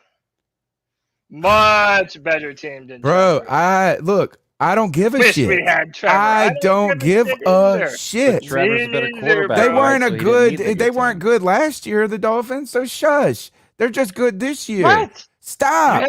Stop with you and your stupid ass Trevor Lawrence D sucking, dude. You're the one that brings him up and you're going to blame because you just laughed Tua off, dude. You just said you just totally because you didn't like him. Because you didn't like him. No, because he's more handicapped than I am. He's more handicapped than I am and he's on his 9th concussion. Okay. Great. Hey, good for him. That's the stupidest thing I ever heard. He's not on his 9th concussion. He had 2. Oh, my bad. His 7th. Okay, 2. I'm sorry. 2. This season. Yes, because he got concussed and then they didn't diagnose it. And they put his ass in the next week. So it's actually just one long concussion. Single year. He's been hurt every single year. Every single year. You can't depend on Tua. Joe Burrow. Joe Burrow has been hurt 2 out of his 3 years. Joe Burrow's been the same drafts. No, Joe Burrow got his ACL torn to shit, and then he went to the Super Bowl behind the worst offensive line of the NFL. And he had his appendix removed. He's been hurt. He's been hurt. It's just. I think you're being too. Look, this is the world has been too harsh on Tua. Tua's out there getting it done. They're 4-4 this year, man. Come on, seriously. They had a lucky run at the end of the season. Kansas City was a better team than them last year. But on any given Sunday, any team can win the game. They won that game. I guarantee you run that Kansas City game back 9 times out of 10, Kansas City wins. What was the Dolphins' record last year? It was not. No, what is it right now? What is it right now? What's it right now? I think they are 6-2. 5 or 6-2 or 5-3, one of the two. Yeah. No, I think they're like 5 or 4 or some shit like that. No, they're not. They've got a winning record. They've won 5-3. All right, they're No, 5-3. they're like the They're best still team in not- the. They're not the best team. They're not the best team in their own division. What are the Bengals? Dude, the Bills lost to the Jets 5-3? today. Are The Jaguars Dolphins 5-3? are 6-3. Lost to the Dolphins lost to the Bears. And does that count today? And the Dolphins also beat the Bills. What's your point? Any team can win on any given Sunday, man. Yeah. That's why I said the Bills. It's all about The Bills Dolphins You beat need the a Bills. whole The team Dolphins The around beat Bengals the were not the best team in the AFC last year. The Bills and the Chiefs were better than them. They just had good circumstances in the playoffs. The same way the They still went Giants to did the the year. Super The Bowl. same way the Giants did the year they wrecked the He's so Patriots petty. Super Bowl. The So same way petty. the Panthers You're did not the year gonna that compare Jake Delhomme Tua took them to the Super to Bowl. Joe They just had a Burrow. good run in the playoffs. Did y'all not see what Joe Burrow did to the Panthers today? Come on, Yes. dude. No, I saw what there's Joe a Mixon did to the clear Panthers difference. today. I saw what Joe Mixon did, and the Panthers were defeated, and Burrow was just picking people off. Burrow's a good quarterback. I'm not saying he's not a good quarterback, but they were not the best team in the AFC last year. They went on a lucky run. Like I said, it happens all the time. A team goes on a lucky run, gets hot in the playoffs. Fine, You but know? you're talking about you and Tony are talking about two different things. No. I'm talking if you're comparing Joe Burrow to Tua Tagovailoa and who you would pick. No, The I'm answer talking is about it's this. Joe Well, no, Burrow. I didn't say I would pick Tua over Burrow. Yeah, I So think don't Burrow's even try to put that in those words in my mouth. What I am saying is this: is I said, hey, Tua's good. He's a draft pick that reminds you of the Bryce Young, like you're going to talk about the quarterback that doesn't do anything fantastic but does everything well. He's that guy, and they're winning with him. You know, is that and here's your guy, and you go, oh, year 3. Why didn't he do it last year? Why didn't he do it the year before? And Trevor they Lawrence, didn't have the the next Joe receivers? fucking Elway, can't even get 130 yards passing. Yeah, where's his Tyreek Hill? Where's his Jalen Waddle? Oh, that's right. They don't Excuse. fucking have them. Excuses. They don't have them. They don't have them. They don't have That's them. coaching and Excuses. GM right there. They didn't put the Okay. weapons around them. They Did you notice how Excuses, Josh right? Allen was better when Excuses. Stephon Diggs came to town, right? Excuses. It's almost like those things Excuses. are correlated.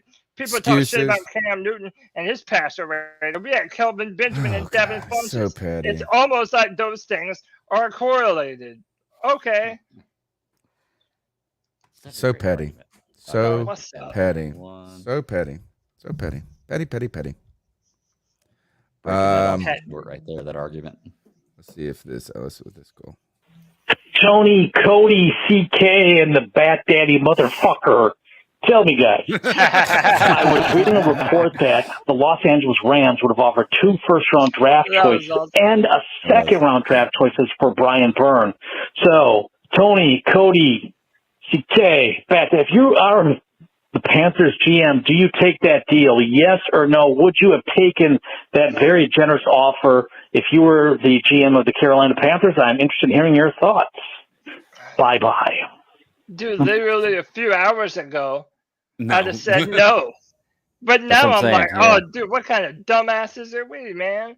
Yep. Yeah, it's the we hindsight should thing. have. Yep. Right And, now in this moment, I would. Yep. Because Do I you feel like think, the Panthers want to tank. And they chose- do the Panthers overly buy into their own Kool-Aid at the first sight of, like, you know how you get, well, I'll say y'all jumped on it. I know Cody was like, oh, we about to be good. I mean, I kind of like, there was some hope that we weren't going to be as bad as we were. Forgive me for being a fan. Like, literally, that's the No, only time but I've like, done is it that in 3 it years. felt like this? It was like, do you remember when it was like after we went on a 3-game winning streak last year, and then JC Horn gets, goes down, and you're like, oh, let's go get freaking. We're about to make the playoffs 3 games in. You know, like I wonder if the Panthers organization bought into that too much, or does that really help anybody in this front office or the next coach to give them future picks 2 years later? That's 2 kinda years what I later. think. But that's what I think plays into it, and we've talked about this before. Whoever your next head coach is going to be, you're going to need more than just draft picks to bring, to give something. Yeah, to give someone to hang on to. They're depending on players like J.C. Horn, Brian Burns, Derek Brown, DJ Moore, Jeremy Chin. They're depending on those guys, Kevin Kwanu even, depending on those guys to be the linchpin of what brings and attracts a brand coach to the Carolina Panthers And if you're going to be drafting a quarterback, you're going to say, oh, well, we're going to draft a quarterback, and we have all these players that you can continue to build around. So to me, maybe it's some of that, but I don't know. Can you sign players? Can you extend players right now? Is that like during the middle of the season? Are you allowed? I think so. so. Send them anytime. They've done it in the playoffs. I feel like we should just go ahead and Yeah. try to sign Bradley Bozeman. Yeah, I think extensions are anytime you want to. So but I'm not positive. Bozeman, and then is Pat Elflein a free agent? I hope so. Well, we could trade him. He didn't. I mean, listen, Well, I'm no we Pat can't trade Elflein anybody fan. now. We can't trade anybody now. Trade downloads passed. Let's trade Ionitis for a guy who can line up. I mean, on after side. the season, though, when the season's They over. have to have. Yeah, they got a. I think Elflin's in the last year of his deal. Oh, well, that's all right. just fantastic. Next go. Hey guys, Waldo here from Greensboro. Love you guys, but today I'm speechless with the game that our team played. Sometimes it has to hurt before it feels better. So sure, this one hurts really bad. Love you guys. I'm still here. Much needed therapy session today. Y'all keep doing the good work. Keep pounding. Appreciate you. I don't know. Like, I think the problem with today's loss is it not just how bad it was, but like it creates that ominous sense of despair that we're going to be that we're looking at going forward. Is that what is the most concerning part of today's loss is that it's not the bottom of the pool. That you haven't touched the bottom yet. Right. Like, so, I mean, you're talking about you're talking about going, getting a new coach, starting a rookie quarterback next year, and it being a long season. Yeah. Right off the bat. You know what I'm saying? It's like the site, we're going to have to touch the bottom at some point. And I don't know if we have yet. Are we not touching? Are we not? Yeah, I'll say if we're not. No, I don't think we're there yet. Yeah. I don't think we're there. I think it's going to actually get worse than this, man. So you don't think we're worse off now than you think we're worse off now than we were, or we're not as bad off now than we were when we had Matt Rule in the first 3 games? You don't think we're better now? No, I don't. I think on a weekly basis we might be better potentially, okay. But I'm talking about organizationally. I don't know if we're at the bottom yet. Did you mean just this season, or did you mean like even in the next season? Yeah, I don't know if it's going to get better fast. Yeah. Well, okay. Is that what you said? You brought up a good point. Is like if think about this: is the quarter? What are you going to do? You're going to have to. Not only are you going to have to draft this rookie quarterback, you're going to have to start him. And that is now, without us getting into a petty argument, Cody, is impossible. That's the problem that like Justin Fields and Trevor Lawrence are facing. Is that not? I mean, they were drafted on the teams that were in dysfunctional states. So even if that was the step in the right direction, it's still like you're still wading through a bunch of mud. It's like you might have broke out of Shawshank prison, but you still got to climb through that mile of shit. Right. Crawl through that mile of shit still. Is Panther Nation going to just dump on CJ Stroud or Bryce Young if they have to face a hard yes as soon as the season starts? Because they have too much on their plate because they were expected to start being the number 1 or number 2 overall pick. It's like, there's going to be both. There'll be both. There will be fans who say that. I'm sure there are Bear fans that said that Fields was a bust. I don't, it's like, and look, Fields is actually trending in the right direction this season right now. Like, it was a slow start for them, but they're starting to finally he's starting to prove week to week. But like, no, it's like until those guys are good, you'll have a contingent of people who will say that they're not good. You shouldn't have ever drafted them. You should have done something different. And then you have a group of people that will say, hey, like Cody's saying for Trevor or whatever, be like, oh, he don't got no, like you have that group. And then you just have to wait to see which one turns out to be right. Right. Yeah, and like so next Sunday I'm going to be debating Monty Fetty from the 4-Man Rush. Do it on Debate My Take. It's going to be at 5 p.m. And I already know he's already putting his bullet points together. But my thing is, like, even when talking about Bryce Young, like, I swear I'm not even trying to tell you all that the young man doesn't have talent and that he isn't a good football player. All I'm saying is, like what we were just talking about with Justin Fields and Trevor Lawrence, yeah, maybe they are the best guy in college, and maybe they are the guy that you want to build your long-term future team around. But you're going to have that period early in the NFL where things are not going to be good for them. And that's why a 185-pound quarterback who's 5'11", who basically has the same physical makeup as a player that drafted in the 3rd round last year, like, you're not going to tell me that that can't be a problem for him going forward, because it absolutely could be. Or you say, or you could say this: is he turns out to just be a dog? You know, is sometimes you're right. Is those skill, like, I mean, it's a bet. It's a gamble at anything. Are you gambling sometimes that these players have more dog in them than they're a bigger dog inside, like Steve Smith. You know what I'm saying? He's a bigger dog. He's a big dog in a small man's body. There are potential players that can do that, right? Like, you don't have to be the most gifted player in the history of football to be great. You know what I mean? Like, look, Tom Brady was not a gifted physically, you know, and he turned out to be great. Drew Brees, not gifted physically, but, and I know these are good examples, but we also have the guys who check all the boxes that turned out to be shitty. The Trubiskys, the Tannehills, you know what I'm saying? Like, all of these guys. Russells. Yeah, like, so they have that. So it's just kind of like which narrative turns out to be right. I kind of wonder, though, it's not entirely out of the question. I know it's going to be tough for that rookie quarterback, but it's not entirely out of question for a rookie quarterback to come in and have some success, enough success to create belief. Justin Herbert did it. Cam Newton did it. You know, it wasn't always in wins.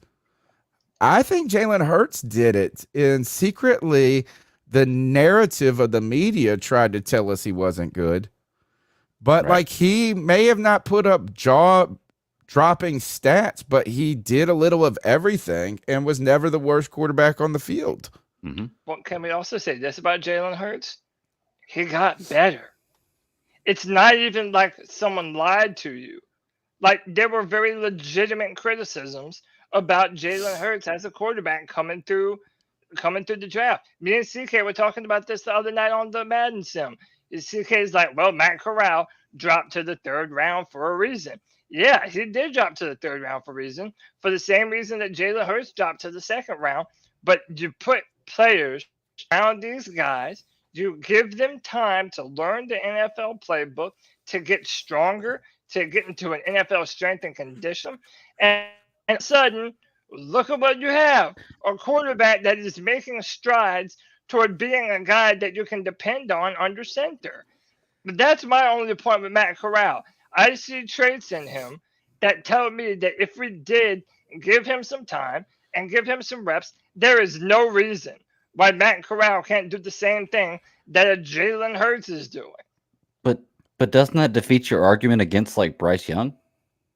Couldn't you say the same thing for Bryce Young, that if you bring him in and you give him time and you put the players around him, he could be that guy? But my point, when I'm going to argue on Sunday, is Bryce Young and Matt Corral are comparable talents from a physical perspective, from an arm talent One's coming off a perspective. super injury, though, dude. The Liz Frank is not just a regular injury. That ended Cam Newton's career, basically. The Liz Frank did. To be honest with you, after that, he was never the same. I think he was never the same after the Liz Frank. And then, I mean, look, Greg Olson, you know, I mean, like, here's the thing is that you might be right on those if it was an equal playing field, but there's too many unknowns right now because of the injury. And I hate to it's just a reality of this is that he's going to be a casualty of war. You know, the injury, new regime, it just has to be. just has to be. It just is. And it sucks. Like, you know what I'm saying? There are wartime casualties and they suck. So, you know, is that like, but there have been a lot of players that we have seen this kind of happen to, you know, and it's kind of throwing the baby out with the bathwater, but you have to do it. You know what I'm saying? It's like, it's rip the Band-Aid off time. Unless some crazy way you hire somebody who just believes that, like you just hire Cody to be the coach. Like if like you accidentally hire Cody to be that's the only way, which seems ridiculous. Like and on top of that, can we talk about how the Phillies coaches are children?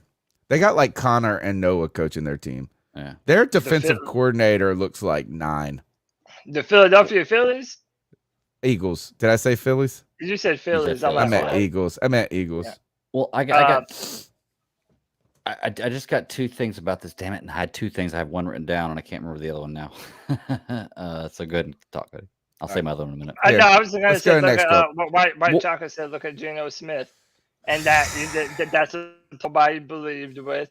Like everybody thinks that they know the future. Oh, I'm not even saying that I know the future. I'm saying give Matt Corral a chance before you're like, oh, casualty of war is never going to be a good quarterback. Like, yeah, maybe so. Maybe that does happen. But also, it's going to be on another team, though. And wouldn't that be just Panthers luck? He goes on to be a franchise quarterback for someone else. It's so many ifs and wisps. And, you know, buts, it's like who cares? It's like just too many. And I remember I was going to say now, you have to play the odds here, Cody. Like if you have a chance for a 1st or 2nd round pick and a guy in like Bryce Young or CJ Stroud or whoever, Levis, whoever you decide to pick, okay?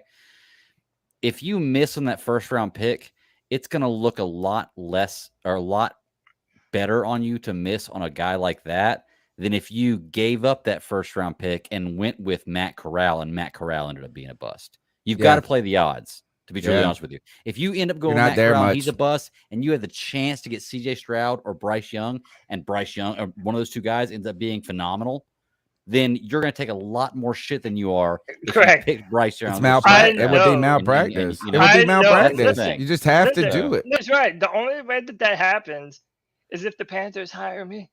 So I know it's not going to happen. To destroy our team even worse. Listen, I know that the Carolina Panthers, they're going to look to draft whoever they can. They have to. I will quit this podcast if they don't draft a quarterback. Actually, I won't, but I will lose my shit. But and you know what? Let me tell you a little trick about this Panthers team.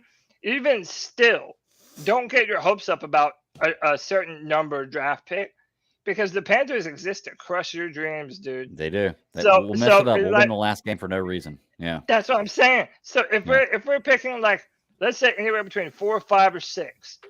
Okay, are you in love with Will Levis? Are you in love with Hendon Hooker? If the first 2 are gone, are you just going to reach on a quarterback just because you absolutely have to have one? If you have to have one, then yes, it's the best pick. Right. It's the absolute best pick. I mean, we already missed that shot. We could have. We already have made that mistake twice. Look, Cody, if I get $20,000, I want a bike, I want a motorcycle, I want an airplane, I want a boat, but I don't have a car. I'm gonna spend that $20,000 on a car. I mean, that's all there is to it. I'm gonna buy what I have to buy to make things work. We already did this with Fields. Yeah. You know, I mean, we already the exact thing that you're talking about is we did it with Fields. Is like because what you're gonna say is this. Is that if you're Matt Rule and those guys making that decision, you say, we weren't in love with them. You know? And then it just I'm not even arguing at this point. Yeah. Like, but no, that's exactly what they said. They said, we weren't in love with them. They punted. And at some point, you're not going to be able to you can't punt. You got to go for it on 4th down. And down the field. That's right. At some point in time, you got to do it. Before you go to the next call, I do want to say, because that last call was from Waldo in Greensboro, and it just reminded me, I want to let everybody know that this Thursday, the C336 fan get-together is going to be at the Vintage Sofa Bar in downtown Winston-Salem. We're going to watch the Panthers probably lose to the Falcons, but we're going to have a good time doing it. There may be some Panther punch there. It's a good time, good eats, good food, good drinks. So for Panthers fans who want to get together with C3, I know I'll be there. I can't speak for anybody else because I know it's a much longer distance, but either way, I'll be there, and there's a few C3 fans that are going to be there too. So come check it out. What's the name of the bar one more time? Vintage Sofa Bar in downtown Winston-Salem. Fantastic stuff. All right, Joey the Blind Panther. Glad you didn't have to watch this game. Hey guys, it's Joey the Blind Panther, aka the girl that makes them howl. What the fuck, man? I mean, our defense couldn't even stop an ejaculation today. It was bad. I don't ever remember the Panthers defense being this bad for the past, I don't know, 3 years maybe. It was pretty bad at the end of last year when we all checked out, but it was bad today. It was real bad. Except there were still some positives, and I know I'm gonna get, I know people are going to hear this and be disgusted, I know. But we did have positives today. We did get to see the young guys. We did get to see Brandon Smith. We did get to have Terrace Marshall get his first touchdown. We did get to see Baker Mayfield not look like shit. We got to see Raheem Blackshear get a touchdown. We got to see some things that were actually real cool to see. And these are, believe it or not, things we could build on. You wouldn't think today there were things you could build on, but there were. And it was the young guys. It was Raheem Blackshear and Terrace Marshall being able to find the end zone. Yeah, we can build off of that.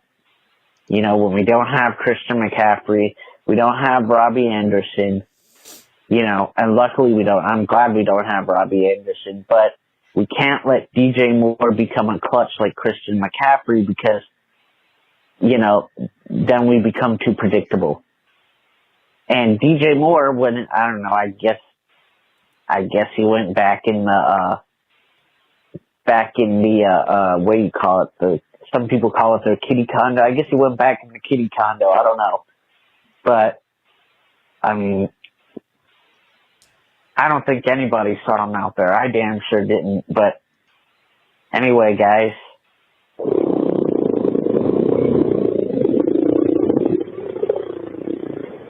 Wow.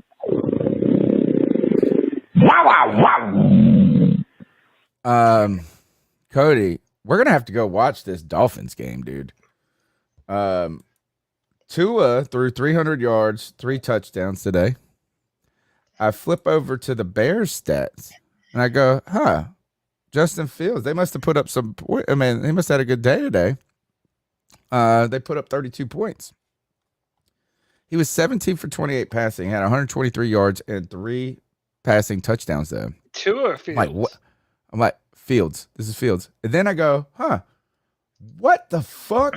15 carries for 178 yards for Justin Fields? Yeah. He broke off a 63-yard touchdown run. Like 3 of them. Yeah, dude, he had on 140 plus yards. He had more yards than damn Joe Mixon did today, rushing. That's like crazy. Like, I mean, that's insanity, dude. I didn't even see nothing like that before. I was not expecting that. He's the only player in NFL history with 3 passing touchdowns and 140 plus rushing yards in a game. Well, why didn't they say with only player in NFL history with 3 passing touchdowns and 178 rushing yards in a game? Why'd they just stop at 140? Funny stuff. All right, next goal. Woo! C3 Podcast. What I'm looking forward to every Sunday after we get our ass kicked. Alex calling from Tucson, Arizona again, just to let you guys know that, man, I'm really close to switching fucking teams. Really fucking close. Embarrassing. Fucking embarrassing, dude. And I still believe PJ Walker is and can be that guy that if we draft the quarterback, he can, show him the ropes per se. But defense, offense, special teams, dude, we had the worst hangover We woke up from a fucking Saturday night out on a Sunday and tried to go out for brunch and couldn't even walk. That's what it looked like. We were so fucked from the Falcons game, dude. We looked like a college team out there. And the Falcons did lose today. Did they? So what do you guys think? Too. What's your guys' opinion on the Thursday night football game, man? That's all I got to say. We're going to have to shift, and we're going to have to talk about how we're going to handle this week and what our schedule is going to be and what we're going to do. But real quick, before we get to the Falcons, man, you already know this guy. You already love this guy. We know that we love this guy. It's Michael Davis with the $35 love bomb, man. He says, I think this sums it up. This sums up the game for me today. Damn. Yep, my dumbass will still be in BOA Stadium on Thursday. I never took myself for a masochist. Guess I was wrong about that.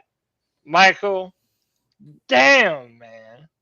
Damn. Yeah. I appreciate you, man. Yeah, thank you so much for the support. Man, a lot of actually this has actually been inspiring. More inspiring than the Panthers' performance is the fans coming together today. Not in anger, I don't feel like. I feel like this has been in solidarity. That we have just recognized that we're the only thing that we got going for us. And not our podcast, but fans. Like, we are the team right now. The fans and their continue. Because you know what? A lot of these players ain't going to be here next year. These coaches ain't going to be here. We're going to be here. And I know Alex from Tucson, he's speaking mad. He's a little angry there. But you ain't going to change no teams. What, you going to be a Cardinals fan? Yeah. Why? Yeah. Next call. Hey, what's up, fellas? It's Corey calling in. Yeah, I don't really know what to say after a game like that. There's not much to say. The thing is, I don't know. It just kind of sucks because I know, like, Panther fans, we were low-key up after last week's game with Atlanta. Like, the most you would get was, fans pissed at the refs or pissed at Pinheiro. But we're honestly kind of, like, proud of the team and the fight that we showed. And just kind of, we haven't been in games like that in years, right? But didn't really take into account. I never really took the time to think, like, all right, how's the team going to respond to a deflating loss like that? Because they put their blood, sweat, and tears into that game and walked away with nothing. Like, there's not really moral victories in the NFL when you're talking about players and coaches. So, I mean, that's one thing. They just did not respond well at all. I was surprised by that. I'm pulling for Steve Wilkes. I kind of woke up this morning like hype off the Steve Wilkes train. Like, all right, let's see. We're going to knock this season out. Obviously, we're not going to be like elite, but let's see what we can do to get this man his job. But we completely looked uninspired today. So many offside penalties, so many penalties from just every level of the team. Like, you can't do nothing but attribute that to coaching. Obviously, the run defense was terrible. I got to talk about J.C. Horn specifically, though, man. He was dog shit in filling in the run and setting edges. There were at least 2 or 3 of those Mixon touchdowns. J.C. crashed inside way too fucking hard. Like, I don't even know. Like, he was almost down there playing linebacker, and then Joe Mixon bounced it right outside and just outran J.C. for a touchdown. So, yeah, C.J. Henderson still terrible. I tried to call in last week trying to tell people don't buy into all that. That was a bullshit interception he had last week. The Pro Football grade, he had a high PFF grade. Don't care about none of that.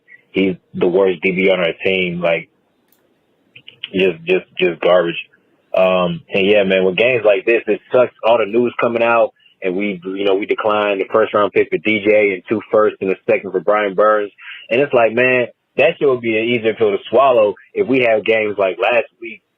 Where it's like, okay, we're at least fighting, we're building towards something. We have this identity as a team. We can point out where exactly we need to fix and what we need to get better at.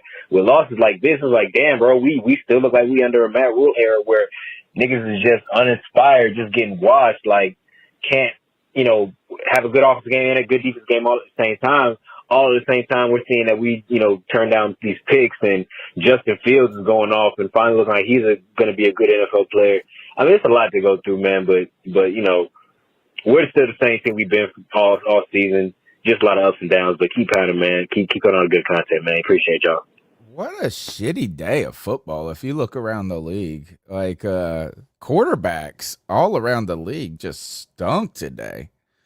Zach Wilson goes and beats Buffalo, but he was like 14 for 24. And Kirk Cousins was 22 for 40. My God. People suck. Next call. What's up, y'all? This is Vance from Charlotte. What's up, Vance? Unfortunately, I didn't get to watch the game. Don't worry. You didn't miss anything. Well, actually, you did. Fuck. God. Dang.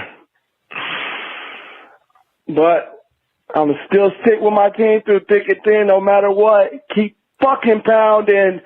And Baker sucks ass. I don't care. He's not the future. All these people need to shut the fuck up about Baker. God. PJ needs to get his ass back out there. He had one bad game. I still believe in him. I still believe in my Panthers. And one good through one. thick and thin.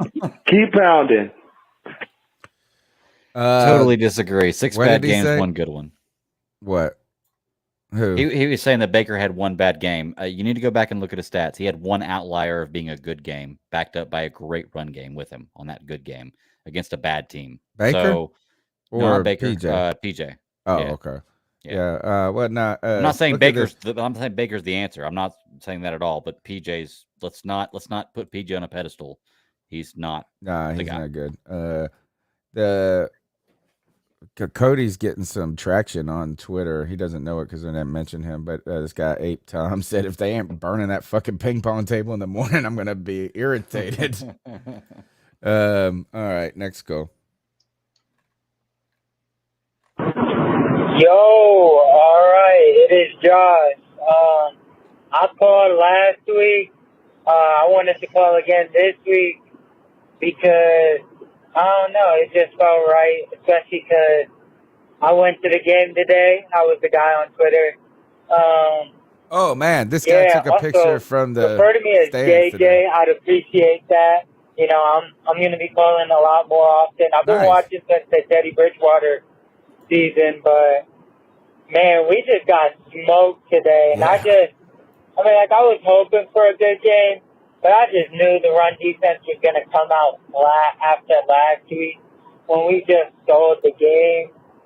And, bro, there was no chance with all those fans.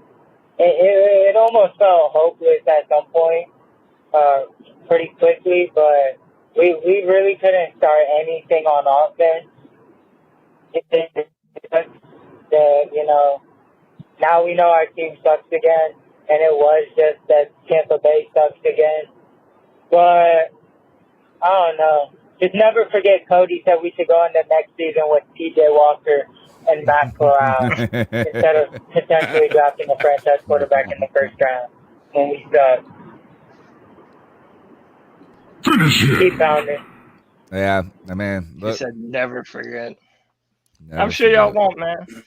We won't. Don't worry. You will forget that because you're going to leave that take in the past pretty soon. Once we start looking at these quarterbacks in the draft, and you start seeing them in their underwear on the combine, throwing these off-platform throws, and then I've all of a watched every sudden game. there's going to be some dude out of nowhere. Nobody knew about Trey Lance or Zach Wilson or Malik Willis at this time last year, or the years that they came out. So there'll be some darling. There will be somebody who you fall in love with, and we're gonna have to fall in love with somebody. We're gonna have His to name find. is Matt Corral, damn it. Oh Next gosh. call. Hey, this is Vance from Charlotte again. I got one more fucking thing to say. I see a lot of people talking about, oh, what team am I going to pull for now? Well, if you're a fucking Panther fan, you know what fucking team to pull for. Shit, if you think about pulling for another fucking team, you don't need to fucking be here. Fuck you. Shit, it's Panthers or nobody. Keep fucking pounding. Flawless victory. And so, to that notion, the Panthers are currently picking number 2. However, we're still just 2 games out from the front of the division, baby. Let's go. Don't do that, man. Like, Please don't do don't. that. You're just Don't tell me what to don't. do, Greg. It doesn't true. work well. Next call. Oh, JJ back real quick. Shout out to Terrence Marshall Jr. first for a touchdown with the Carolina Panthers in the NFL. Shout out him. Hopefully he can keep doing well. Emerge as our option. And yeah, all right, keep pounding. Yeah, I mean, look, this is gonna be a tough slog, folks. We are in the tunnel. We are in that Shawshank tunnel.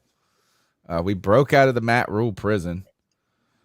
And we are gonna go to freedom next year with a very exciting top. Actually, you know what is we've never done a podcast. We haven't picked this high since we've been doing the podcast. Yeah. The highest I think we picked is 6. Yep. And actually, the last couple of years, the podcast was we started those draft day parties, and we were picking in like the 20s when we did that. And those are some long nights, man. Of like I was getting hammered. Dude, remember you got? I was about to say, fell asleep one time. Yeah, I was about to say you got so drunk that you passed out for like 4 picks, and I didn't even know it because we had so many people going back and forth. I was just like this. No.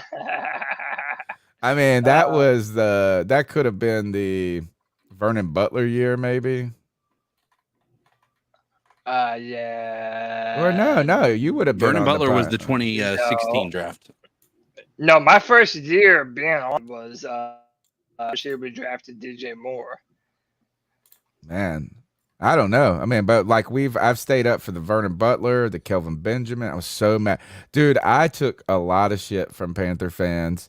You should go back and look at my reaction to that. Was the first draft party we did where we drafted Kelvin Benjamin. Yeah. And I was so mad. I was like, fuck this. No. And then people got mad at me for it. And then he went and had a 1,000-yard season, and people were kept picking on me about it and picking on me. I was like, oh, God, was I wrong? I wanted Allen Robinson. But you had the last laugh, didn't you?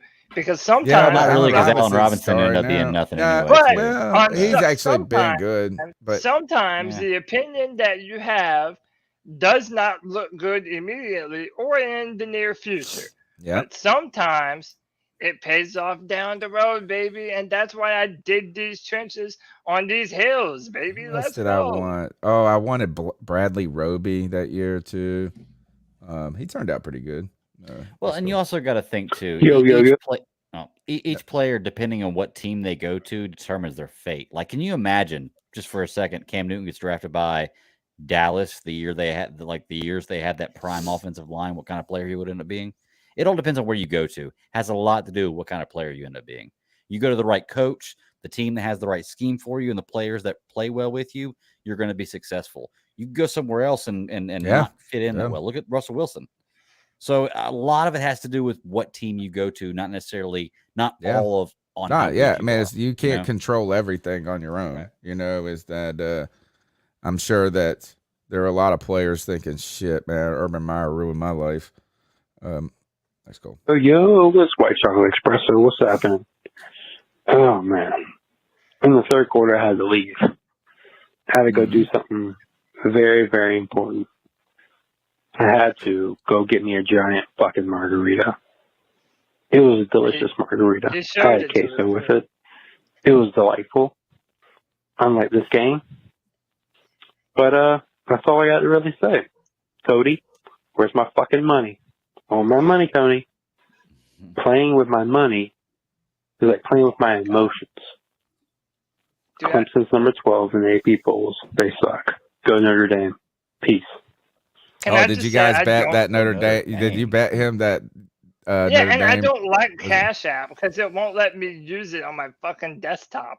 So now I gotta go into my phone, download Cash App. Does he not have PayPal? Oh, dude, he's a South Carolina fan. He forgot all his passwords and he can't log back into it. So it is a pain in the ass when you can't get into these things sometimes. Yeah, that's what I'm saying. You'll get your money, man. You'll be able to buy your margaritas and your freaking queso dip. Oh no, guys! Julio Jones just went down with an injury. What a surprise! What? Did he? Julio Jones just went down with an injury. What a surprise! Oh my goodness! Oh, God. Next goal. This is Panther Pickle. Let me tell you something.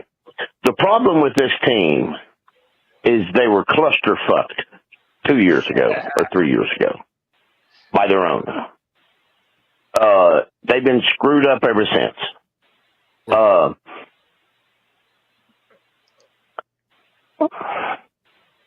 was going to say something shitty about somebody, but I'm not going to because I don't want to be disrespectful, even though they probably deserve it. Dang, they just ran back that damn. Let's remember, a backup is a backup. If he's not a backup, he wouldn't be a backup. He'd be a Is starter. this the call I'm supposed to You get two types of backup in the NFL. Yeah, okay. Here's the last call. Hey, you know who the fuck it is. Booyaka, booyaka, booyaka! Anyone that says that we need to pass on a franchise QB or even let alone taking a QB in the first, 5 picks, I believe we'll have a top 5 pick. Justin Fields put up 123 yards passing, 178 yards rushing with 4 total touchdowns. He's the first QB in history to rush for that many yards and have 3 passing TDs.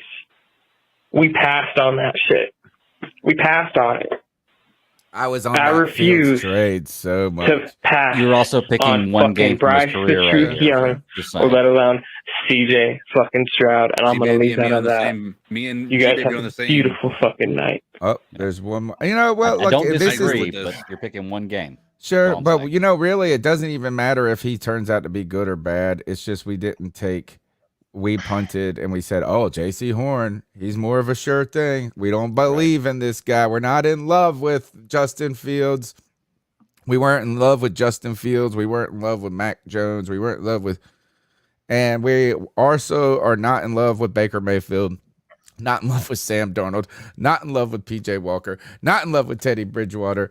Not in love with any of these fools. Like, that's the thing is that, you know what? If we would have taken Justin Fields, he might not have been the quarterback going forward. Might be in the same position we are right now.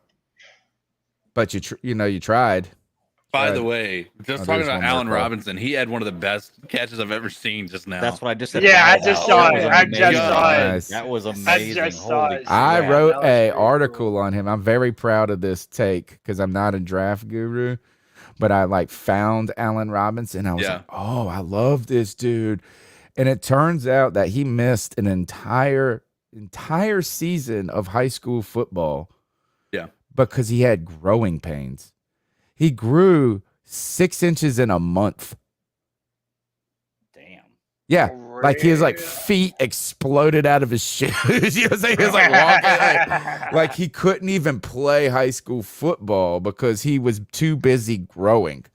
This is probably too young for you, Tony. But when I was growing up, they had the Goofy movie, and Okay. it opens up with Max hitting Goofy's son, and he has a dream that he's turning into his dad, and he starts to grow and pop out of his shirt, and his feet bust out of his shoes. That was Allen Robinson. Yeah, dude. that's Allen Robinson. He was a Great Penn movie, State. by the way. Ugh, shitty. Oh, but- dude, that's my childhood. Man. I Great love it. movie. I love Yeah, those I love movies. that movie. I even like the second. All right, let's go. Let's go. Hey, man, I'm going to just say this right now. I'm watching the show. Cody, this is your worst fucking take. I don't understand how you can discredit Tua for having a breakout year in year 3 once he finally gets good players around him and say that he's had all these injuries and all that. But you want to go to bat for Matt fucking Corral, 6'1", 195 pounds, got hurt his last year in college and hurt before he ever played a game in the NFL. What are you talking about, bro? Like, make some sense. Keep on it. I agree with them. No, I think you're too hard on Tua, and I think a lot of the, you know what is I hope that Tua makes these. I wanted Tua that year. I did Remember? too. I was We were like, calling say for take him. I Tua, remember me and you were calling for him, yeah, and left-handed quarterback. Just wanted to win, you know. And look, Let me defend and he might myself not be the greatest, but here's the thing: is I think that draft people don't like Tua, and What? No, look. What I'm saying with Tua is that if you follow back to the start of his career at Alabama, to the end of his career at Alabama, to the start of his career with the Dolphins, to where he is now, if you're going to sit there and say that he doesn't have a very real injury concern about him as a long-term player, I'm not saying that he's trash. I'm saying that he's been injured a whole lot. And by the way, this injury with He Matt hasn't Corral, really been injured a whole lot. This injury with Matt Corral happened, one, in his bowl game, and then in the first preseason Why does that game. matter? Those Why does are that the matter? It's injuries. still an injury. No, but Doesn't I matter don't when it think happens. I don't Going think Tua back, has Matt been Corral injured a doesn't have lot. yes, he has. He broke his hip. Same thing that happened to Bo Jackson. That's what happened to No, Tua. he didn't His, have the same thing happen to him. Like one was a degenerative hip disease. Bo Jackson's turned out to be a degenerative hip disease or something like that. Well, I'm just I don't saying, think it was the he same. got hurt bad at the end of, I believe, his sophomore season, I think. Or it might have been his junior season. No, it was at the end of, it was at the last, it was in his whatever year before he came out. He got hurt in the year he was coming out. And it looked like it was going to be devastating. And look, he started. He got banged up the year before, too. He started 9 games in 2020. Yeah. So to the caller, and he started 12 games last year, and with a coach that didn't like him. And now he started 6 games this year and through 9. But you're not hearing me. He may have started those games, but he was still dealing with a lot of injuries even through those starts. Some of those even hindered his performance. What I'm saying is Matt Corral's not going to hinder his in the future? Yes, the it Liz is. Gronk and the ACL tear, But hey, the two injuries in 2 games. Tua Tagovailoa is getting a chance, isn't he? So, fucking give him. Well, he was also a number 1 draft pick. Right. He's not arguing not giving him a chance. He's saying, how can you hold against Tua that he's injury prone and not hold that against Matt Corral was the argument. That was what the caller was saying. Because Matt Corral's just as injury prone as Tua. So you can't use that as a downfall for Tua. In fact, even more so because he hasn't even played in any games. They're both injury prone. Yeah. Through their career, Tua had more. I don't think you should say that Tua is injury prone. He's had one major injury, Tony, and he got a concussion, dude. That he had in the year before. I'm talking about Miami and the year before his final year at Alabama. You mean the year he won the national title? No, that was the year before that, because then we beat Clemson. Clemson beat the year that he came in and replaced Jalen Hurts in the second half. I thought he won it the year that was his before he junior came year. Out. Didn't he? No, that was his first. That was his freshman year that he replaced Jalen Hurts. And then the next year, Alabama went undefeated, and then Clemson buzzsawed their ass in the national championship. I am just saying this is I don't think you can call Tua injury prone yet. I don't think that's fair. He's had one major injury. I don't think you can, and the concussions in the NFL, I don't consider that injury prone thing. Is that when you're a quarterback and you're getting blasted, like that just happened. Like Cam got a concussion.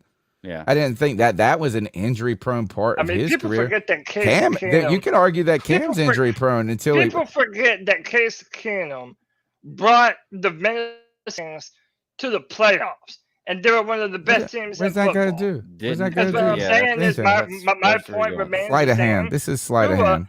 Tua Tagovailoa as a talent is a basic talent. That's it. I don't think that. I think okay. Man, I think you're kind of just disrespecting him, but okay. And I think you're missing the argument too. Oh, I think the crap. argument. Somebody the called argument in. Was, Damn it. Yeah, the argument was just that you can't call Tua injury prone to hold that against him and not hold it against Matt Corral, right? Which I think is that's fair. The caller's point. Yeah, I think that was the caller's point. Like what you're saying is true. I think Tua is, to an extent, kind of a mid-level quarterback. He hasn't shown me elite status yet. I think he may be able to get there, but he's not there yet. But I think what the caller is trying to say is you're defending Matt Corral, who's just as injury prone as Tua, but using it against Tua in your argument. Well, Matt Corral's never played a full season of football, so So yes, so there you go. Boom. You just verified his argument. You just verified his argument. He didn't even not even play a full season. He didn't even get into the NFL and make it through the preseason. All right, if Tua's as good as you say he is, then the injury prone thing shouldn't be that much of a problem.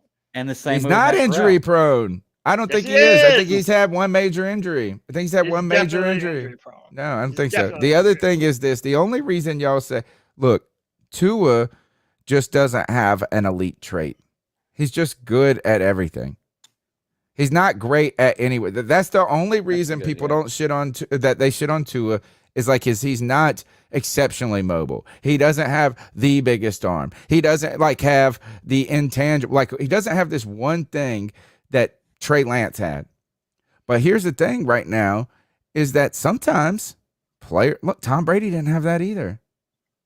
So I don't want to just say that Tua is only good because he's got good players. Because, I mean, he threw Jalen Waddle 110 balls last year, and he was pretty good. He's improved. He's improved. And you know what? Sometimes it's good to put good players around people. So so you can't, I don't think we should shit on him for having success. My literally only criticism, primarily against Tua, is that he is injury prone.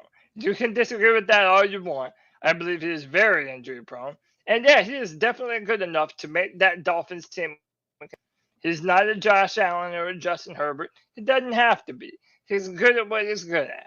But I'm just saying, like, to me, you cannot. I know I'm dying here. Like, to me, Tua, Matt Corral, Bryce Young, from physical talent perspectives and what they can do, they're very similar in a lot of ways. And I think Matt Corral probably has. Yeah, except for one of them has. Some of them have actually won, though. Yeah. And I just want to mark this time Alabama too. I want to mark this time here. So next year, if Matt Corral does get injured and say the preseason, the first, the second game, training camp. Yeah, then he's injured. I want to say Matt Corral. He's already injury prone. That's all I'm saying. You said he's never played a full season of football. In the season next year, he's injury prone. We can't argue. He had more different kinds of injuries than Matt Corral has. That's the best thing that Matt Corral has ever done is punch out Wayne Gretzky's kid. That's it. Apparently, he didn't even punch him. Matt Corral said it was overblown. There was never actually a physical fight. What? I like him less. That's what Matt Corral said. Yeah, now I like him less. Fuck that. Yeah, kid. I would have gone with it, but like, yeah, not. Fine. All right, last call. Hey, listen here, Cody. Don't worry about Matt Corral. Because as it currently stands, the Panthers will probably draft shorty and skinny Bryce Young. And as soon as they draft him, he likely won't make it past preseason before he gets hurt, put on IR. You mean like Matt Corral did? Matt Corral's going to have plenty of playing time. Also, the biggest problem on this team, on defense, is a simple fact is we have 235 or 240 pound defensive ends, or they're edge rushers, and we call them defensive ends, but they're not really defensive ends. They're linebackers lined up who can't cover, lined up at defensive end. That's exactly what they are. They're linebackers who can't cover, so we're going to stick them on the line and pretend they're defensive ends. You know, kind of like you do on Madden.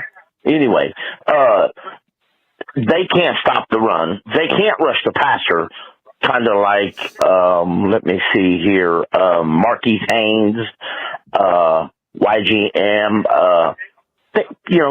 guys like that who shouldn't really be on the field. The Panthers need some real defensive ends. 270, 280. Yes. Charles Johnson was a great defensive end who would rush the passer and get sacks and stop the run. We need good quality pass rushers like that on the outside. Something else, we also don't have any leaders on our defense, okay? Remember when Luke Kuechly used to grab even guys like Thomas Davis or Shaq and drag them halfway across the line of scrimmage and say, line up here? Or he'd grab a defensive tackle or an end by the butt, pull them out and switch them somewhere else and say, you're supposed to be over here. We don't have any coaches on the field. We don't have any leaders on the team, okay? Leaders that's going to make these guys do what they want. Or when one of these young guys doesn't stop that run. Leak walks over, gets in his face, and says, dude, here's what you need to do. And helps him and teaches him the right way to do it. No, all we got is a bunch of Matt Rule wannabe ass kissers. And Shaq Thompson, dude, you was a good third wheel behind Luke and TD. And actually, you was a better fourth wheel behind Luke, TD, and AJ Klein. AJ Klein. Oh! But your damn sure ass don't need to start. Your ass needs to be cut this off. I like this. Well, first, good call. And then the other thing is I like the scary part about what Cody is saying about with these quarterbacks is that it does suck if none of them are fantastic in this draft when we were told that this was the greatest class 2 years ago. Remember when last year when everybody said, don't take Malik Willis, don't take Malik Willis, don't take Matt, like the next year. And the one that the comment that's sticking out to me is that I don't love CJ Stroud. And they said he's like he's big, but he's not very fast. You know what I'm saying? It's like I saw him run to the sideline one day. I was like, oh man, he ain't like nothing. They ain't like Cam was. You know what I'm saying? Like neither is Bryce. They're not fast, really. But a quarterback doesn't have to be mobile to be successful. No, they don't have to be, but like it does help in the NFL to have a trait like Jalen Hurts right now, or in recent years, a lot of the top prospects, and it has been trending towards more dual threat quarterbacks. You have to understand that both CJ Stroud and Bryce Young are pocket passers. But I will also say that not fast doesn't mean not good runner either. Josh Allen's not fast, and he's getting 60 yards a game. So he's not fast for a fast doesn't mean not 240 good runner. But he's fast for a still 240 he's Cam Newton fast. Right, he's fast for his height, but it doesn't matter on the field. It doesn't matter how tall you are, you're still the same speed. No Cam Newton fast. You know? Yeah, I'm not saying he's Cam Newton. I'm just saying speed doesn't always mean good runner. Yeah. Cam Newton was elusive. You know, Cam was fast, dude. Josh Allen runs faster in games than he did at the combine. Okay. Yeah, Cam Newton is fast, but Josh Allen is fast as well. They are equal in speed. They're very similar in their body styles and their run type. Like they're not the fastest guy on the field. They're not. If you break free, they're not breaking free for 70-yard touchdowns typically. Right? Cam Newton hasn't had that benefit because he's not the fastest guy on the field. I don't know. He did it a lot, dude. He never once ran for a big touchdown that was like 40, 50 sure yards. Nope. I remember him maybe not about, a touchdown in that case. No, yeah, like he has. always Man, I remember one of the plays. I remember I was walking in this game and I was late to this game, and like the first play of the game was like a 50-yard run by Cam, and I could hear it in the I was like trying to run it, all right. Here actually is like I thought Cam was explosive. He was, but Josh Allen is too. I'm not taking anything away from Cam. I'm saying that they're similar in their speed. 47.1 yards. I just didn't look at. I didn't when I turned on. I hadn't watched C.J. Stroud, so I watched the Ohio State Penn State game, and I was like, Yeah. Cam Newton's biggest rush was a 72-yard touchdown run. Yeah. Was a rush 72. I remember him talking about it one time where he was saying like it was towards the end of his career with the Carolina Panthers. He wasn't running. He was talking about he's never had that big breakout touchdown. Running away from people. Yeah, running away from people. And so like I remember him having a conversation about that. Yeah, I think I see your point though, CK. It's like he could break away for 20 or 30 yards, but unless he was like clear out in front of the field, somebody's going to catch him. I mean, he was like the size of a defensive end too. Right. So here, we got another call. There we go. Hey, C3, this is Tyler again. I just had a quick question, mainly for Cody, but you guys can answer as well. You don't have to answer today. We can do it maybe Tuesday or next Sunday, but who is your ideal quarterback? Let's just say we're picking number 1 overall, okay? Who are you picking number 1 overall? Okay, let's just say it's a quarterback, Bryce Young or CJ Stroud. Who are you picking? And based on their tape, are they better than Matt Corral? Yes or no? There's no, well, we don't know yet. No, based on the This is the tape, Tuesday question. Matt Krause tape versus Bryce Young and CJ Stroud, whoever you pick. We're not. Who's better? Yeah. And then who's the head coach that you want? Do you want Ken Dorsey? Do you want the Phillies OC? Who's your ideal head coach, quarterback, 2023, start of 2023 combo? Okay. Again, you don't have to answer today. Maybe Tuesday or next Sunday. Let you think about it. Let you look at the tape. Right there. But again, who is your ideal head coach, quarterback, 2023? And the scenario is we're picking number 1 overall. I want Cody to get excited about one of these quarterbacks, dude. I want him to pick the next Herbert. Tony, but this is the deal. I'm already looking. I'm always looking. And there is no Herbert. Like, okay, the closest thing to a Herbert is Will Levis, but everyone's going to hate that. I'm telling you, if you go look at Will Levis's film, Panther Nation's going to be, oh, this guy sucks. He has 16 touchdowns and 8 interceptions and Now, listen, that's all true. He has the most physical upside of every quarterback in this draft. Like, he's asking me about CJ Stroud and Bryce Young. Like, how about this? Bryce Young might be a better Bryce Young might be a better passer and more competent at reading defenses than CJ Stroud. But I think that CJ Stroud is built better and has a better arm talent pushing the football downfield. Right. And that's not to say that Bryce is bad. I mean, I think Bryce can push the ball downfield. But Miami took Tua over Herbert, so they that's kind of like the Bryce Young versus Stroud. And dude, both CJ Stroud and Bryce Young are gonna go ahead of Will Levis and Hendon Hooker.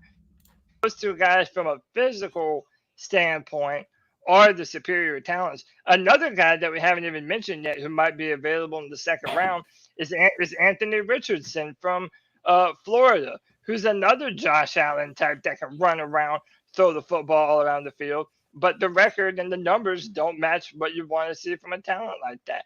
There is no sure bet at the quarterback position in this draft. Well, there never is in so many ways. I mean, look, Trevor Lawrence was the surest bet we've had since Andrew Luck, and he hasn't been that, dude. I mean, he just hasn't lived up to the billing yet. And can I say, too, that even Justin Herbert, when he was drafted, wasn't a sure bet. Yeah. There's a reason why he didn't get drafted 1, 2, or 3. Right. He wasn't a sure bet. So, like, you can't look at every quarter and maybe like, well, they're not a sure bet, so we got to go. Yeah. I mean, the question is do you like those guys like a Hurts more in the second round than you like one of these other guys? Would be crazy. All right, well, we got a lot to talk about going for. Guess what? This will be the conversation for the next 6 months, 7 months, 6. What do we got? November, December, January, February, March, April. 6 months of talk. The first one, though, will be solved in the next 3 months, hopefully. When do we hire the coach? When do we start the coaching? Like, when do they open that up? Can they probably? Do they have to wait until the snap of the season? Yeah, the Tuesday after the Tuesday after the final snap of the season, is usually the day that most coaches get fired. That are going to get that are for sure going to get fired. Thomas Hayes, that's my dream. My dream is to go get Greg Roman, make him our head coach, and bring Lamar here. But it's like the Ravens aren't going to let go of this kid. All right. Look, we need to do the towel of shame and the player and the dab on them picks of the game. Let's start with the dab on them. Let's do that. I just like doing it, man. Dab on them folks. Dab on them folks. And that dab on them folks. They like seeing it. Tell me what to do. Dab on them folks. My dab. Oh, yeah, go ahead. I'm Dab on Johnson, former Panther defensive end. He was at the game in Cincinnati. And sometime around the third quarter, him and his son walked out of the game and posted a picture. Charles Johnson, big money, dude.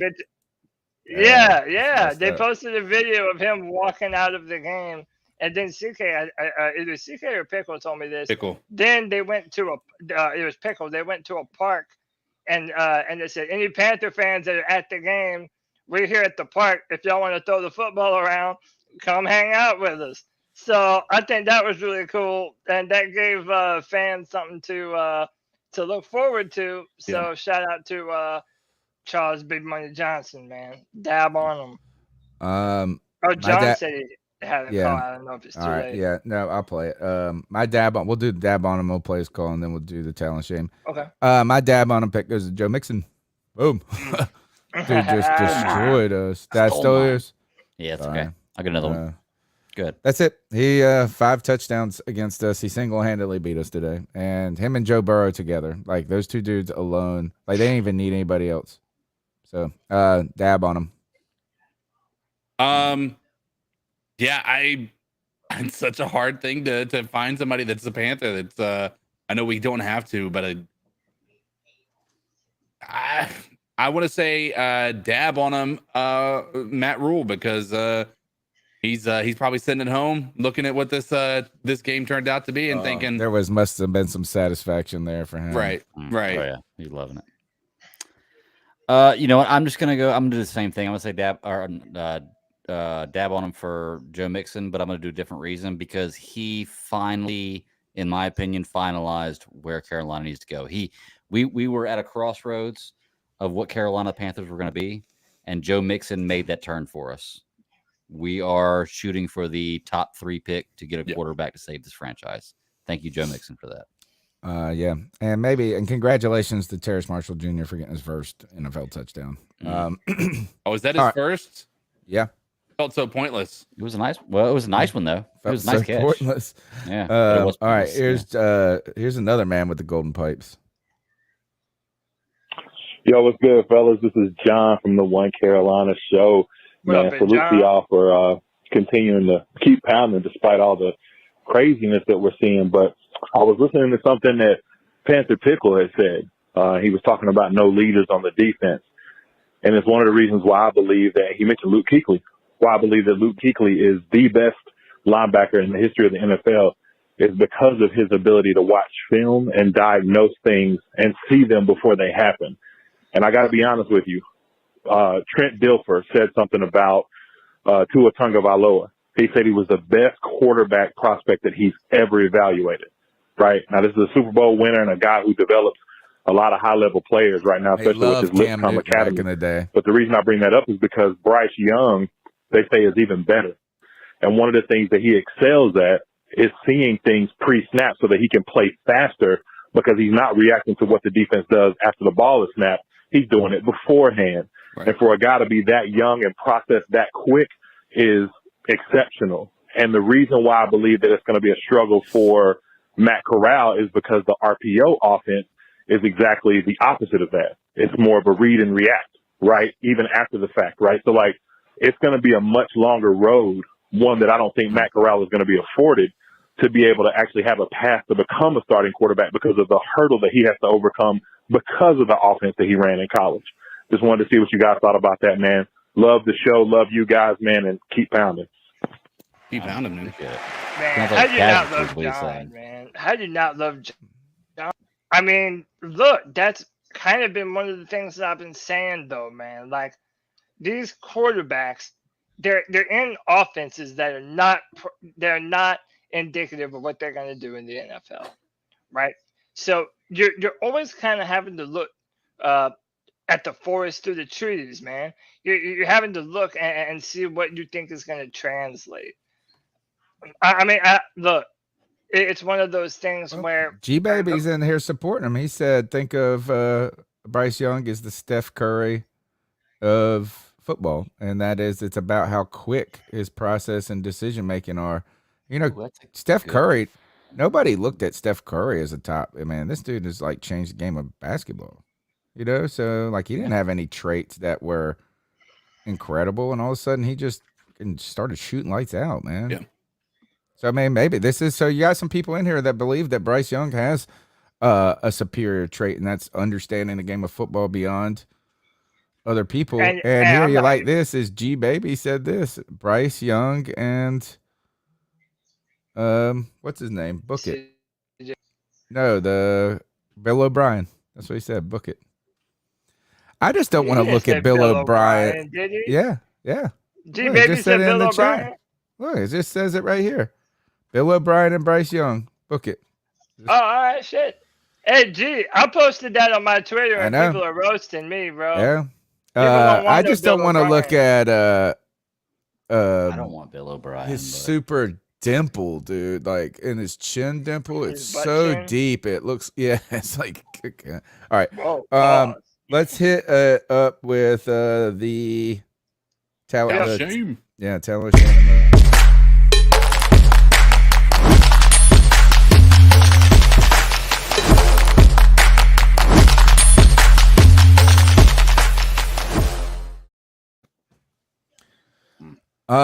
Gosh, man, the list is long, and awesome or terrible.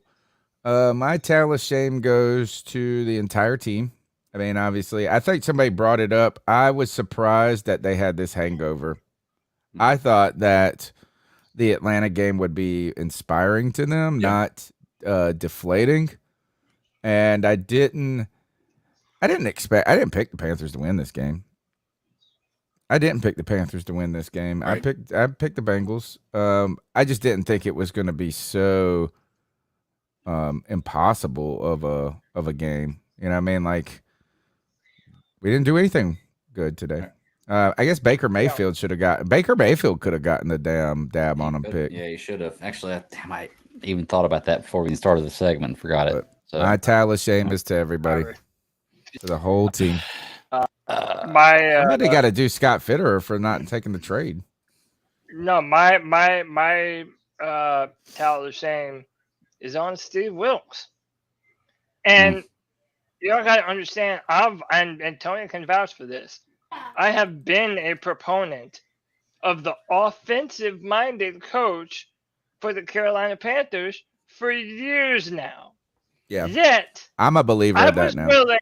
I was willing to shuck all of that off and to completely let that slip out of the back of my head because I believed that Steve Wilkes understood the keep pounding, they understood how to motivate the team, and that he was going to be the guy that was going to lead us to the next era of Panther football, a member of Panthers past. And dude, this team and the performance that they put on today, bro, this game alone, it's like I don't even know what could happen from here on out that could change things for Steve Wilkes being our head coach going forward.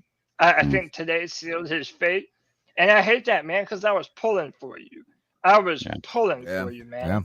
Yeah. So, Steve Wilkes, tell the shame. Today's game ruined a couple people's careers. PJ's, Wilkes. Well, and actually, that's a great segue right there. I'll counter what you're saying right there with Steve Wilkes because we've been on this opposite side of this argument right here, and I'll say PJ Walker because although Steve Wilkes is not an offensive-minded coach, in the last 2 games we scored 55 points, which is pretty good for 2 games. So I just will say that I'm going to say PJ Walker. You had the opportunity here to really shine. The spotlight was on you. You made noise last week in the NFL. People were looking at you. You had the opportunity to progress your career forward. However, now I think I thought you had the possibility to be a journeyman quarterback, a bridge builder. But I think after this game, you're probably forever going to be a backup quarterback, if that, in the NFL. I don't know. Yeah, and I hate it. But big sack by the Tampa Bay defense. All right, CK. Yetur Gross Matos. I'm getting my talent shame. YGM, man, he has been incredibly disappointing as a Panther player. I think he had a lot of upside, and this is again why you don't draft based on upside. You draft based on whether they're going to be able to, the certainly traits. But YGM is certainly one of those people you look at that say, he had a lot of potential, but he didn't make it work. He was unpolished, as they said. Same thing with Ian Thomas. YGM came in here, lined up offsides, back-to-back drives. and just felt That's like like unforgivable. Right. And they were big time, situations. Now, granted, they got the touchdown on those drives, on those offsides that happened, but it's just unreal. The amount of offsides we had today was just, these defensive linemen were trying to eat, and we were going up. We had how many sacks today, boys? One maybe. Against the second worst offensive line in the entire NFL. That's the key factor right there. Yeah, we that's should have ate today. We got to find out what happened with Derek Brown. That's going to be the next thing. All right. There's sources that are saying that 29 of the players on the they got the flu are ill. 29 of the players are ill. There's a bug in Carolina right now. I'll go ahead and let you know. So I mean, at least where I'm at, there's a flu bug going around. So I mean, I could believe it after the way they played today. Man, I could 100. Texas A&M, the football team, they had like 9 of their star players out with the flu. Yeah, it's like in this area right now. Dude, COVID is so 2 years ago, man.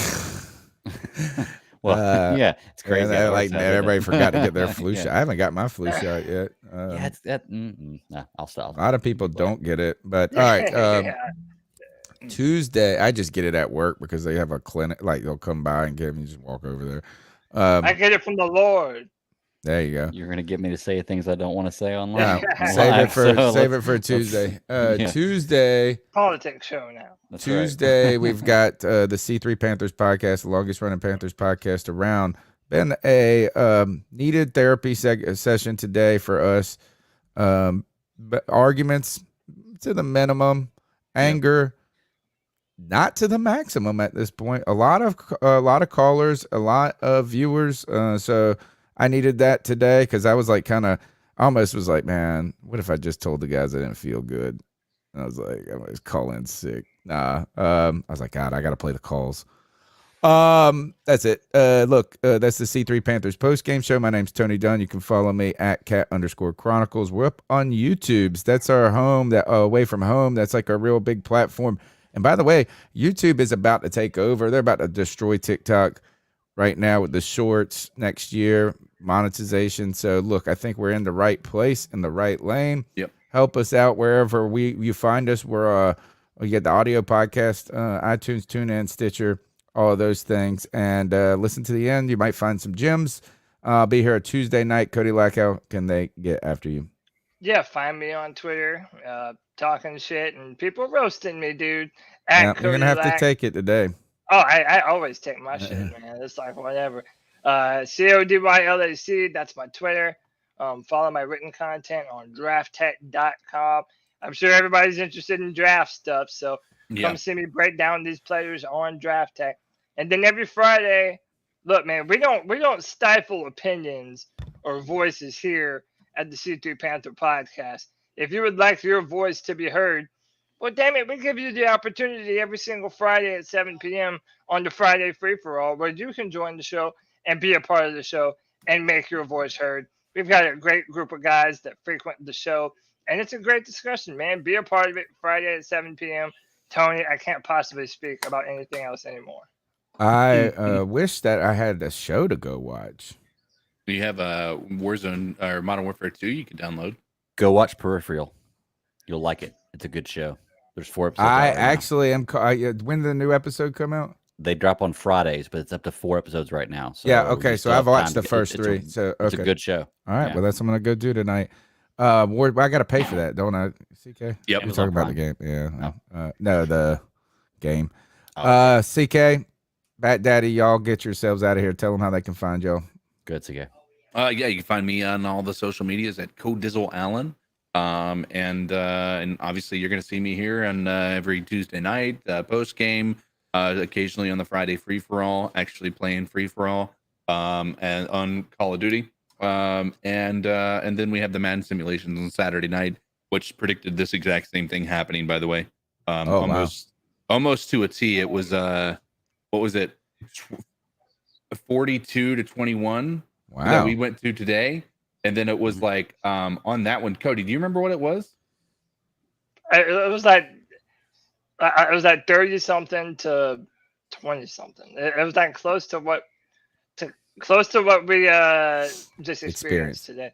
Yeah, I'll tell you, and I want to tell you because it was very close, and I thought it was. But and last night we were redoing the prediction. On the Friday free for all said we were going to lose by like 4 points, and it was going to be a low scoring affair. Last night on the free for all, I amended that. I felt like we were going to be losing. I said that there's a potential for a big blowout, and I have a feeling that it's going to be just that. So we lost 38-21. Wow. So we got our score exactly right. Theirs was off by about 4 points. Like Madden was almost to a T. And it's gotten about like 7 out of 8 games right so far, I think. Yeah, it's been pretty. You think there's a parallel universe somewhere where we bumped up PJ's stats and the Panthers did better in the sim and then thereby did better in the game today? There definitely is. Why not? They're definitely. Greg, how can they get after you?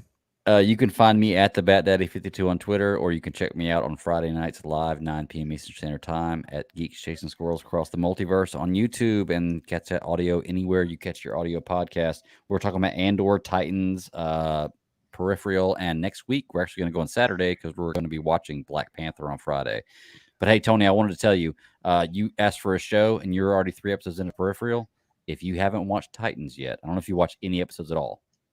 The 4th season. Actually started the very first episode yesterday. Should I watch episode, the introduction. Yes, please watch it. The introduction of Robin in the first episode of Dick Grayson is by far one of the best superhero introductions ever in history of any movie ever or show ever. Okay. I'm telling you, it's great. All right. It's a really good show. I'm going to watch these shows. I'm going to come and hang out with you guys. Yeah, man, definitely. You'll like it. Take us out of here, Cody. Until next time, C3 Panther Nation. Keep pounding.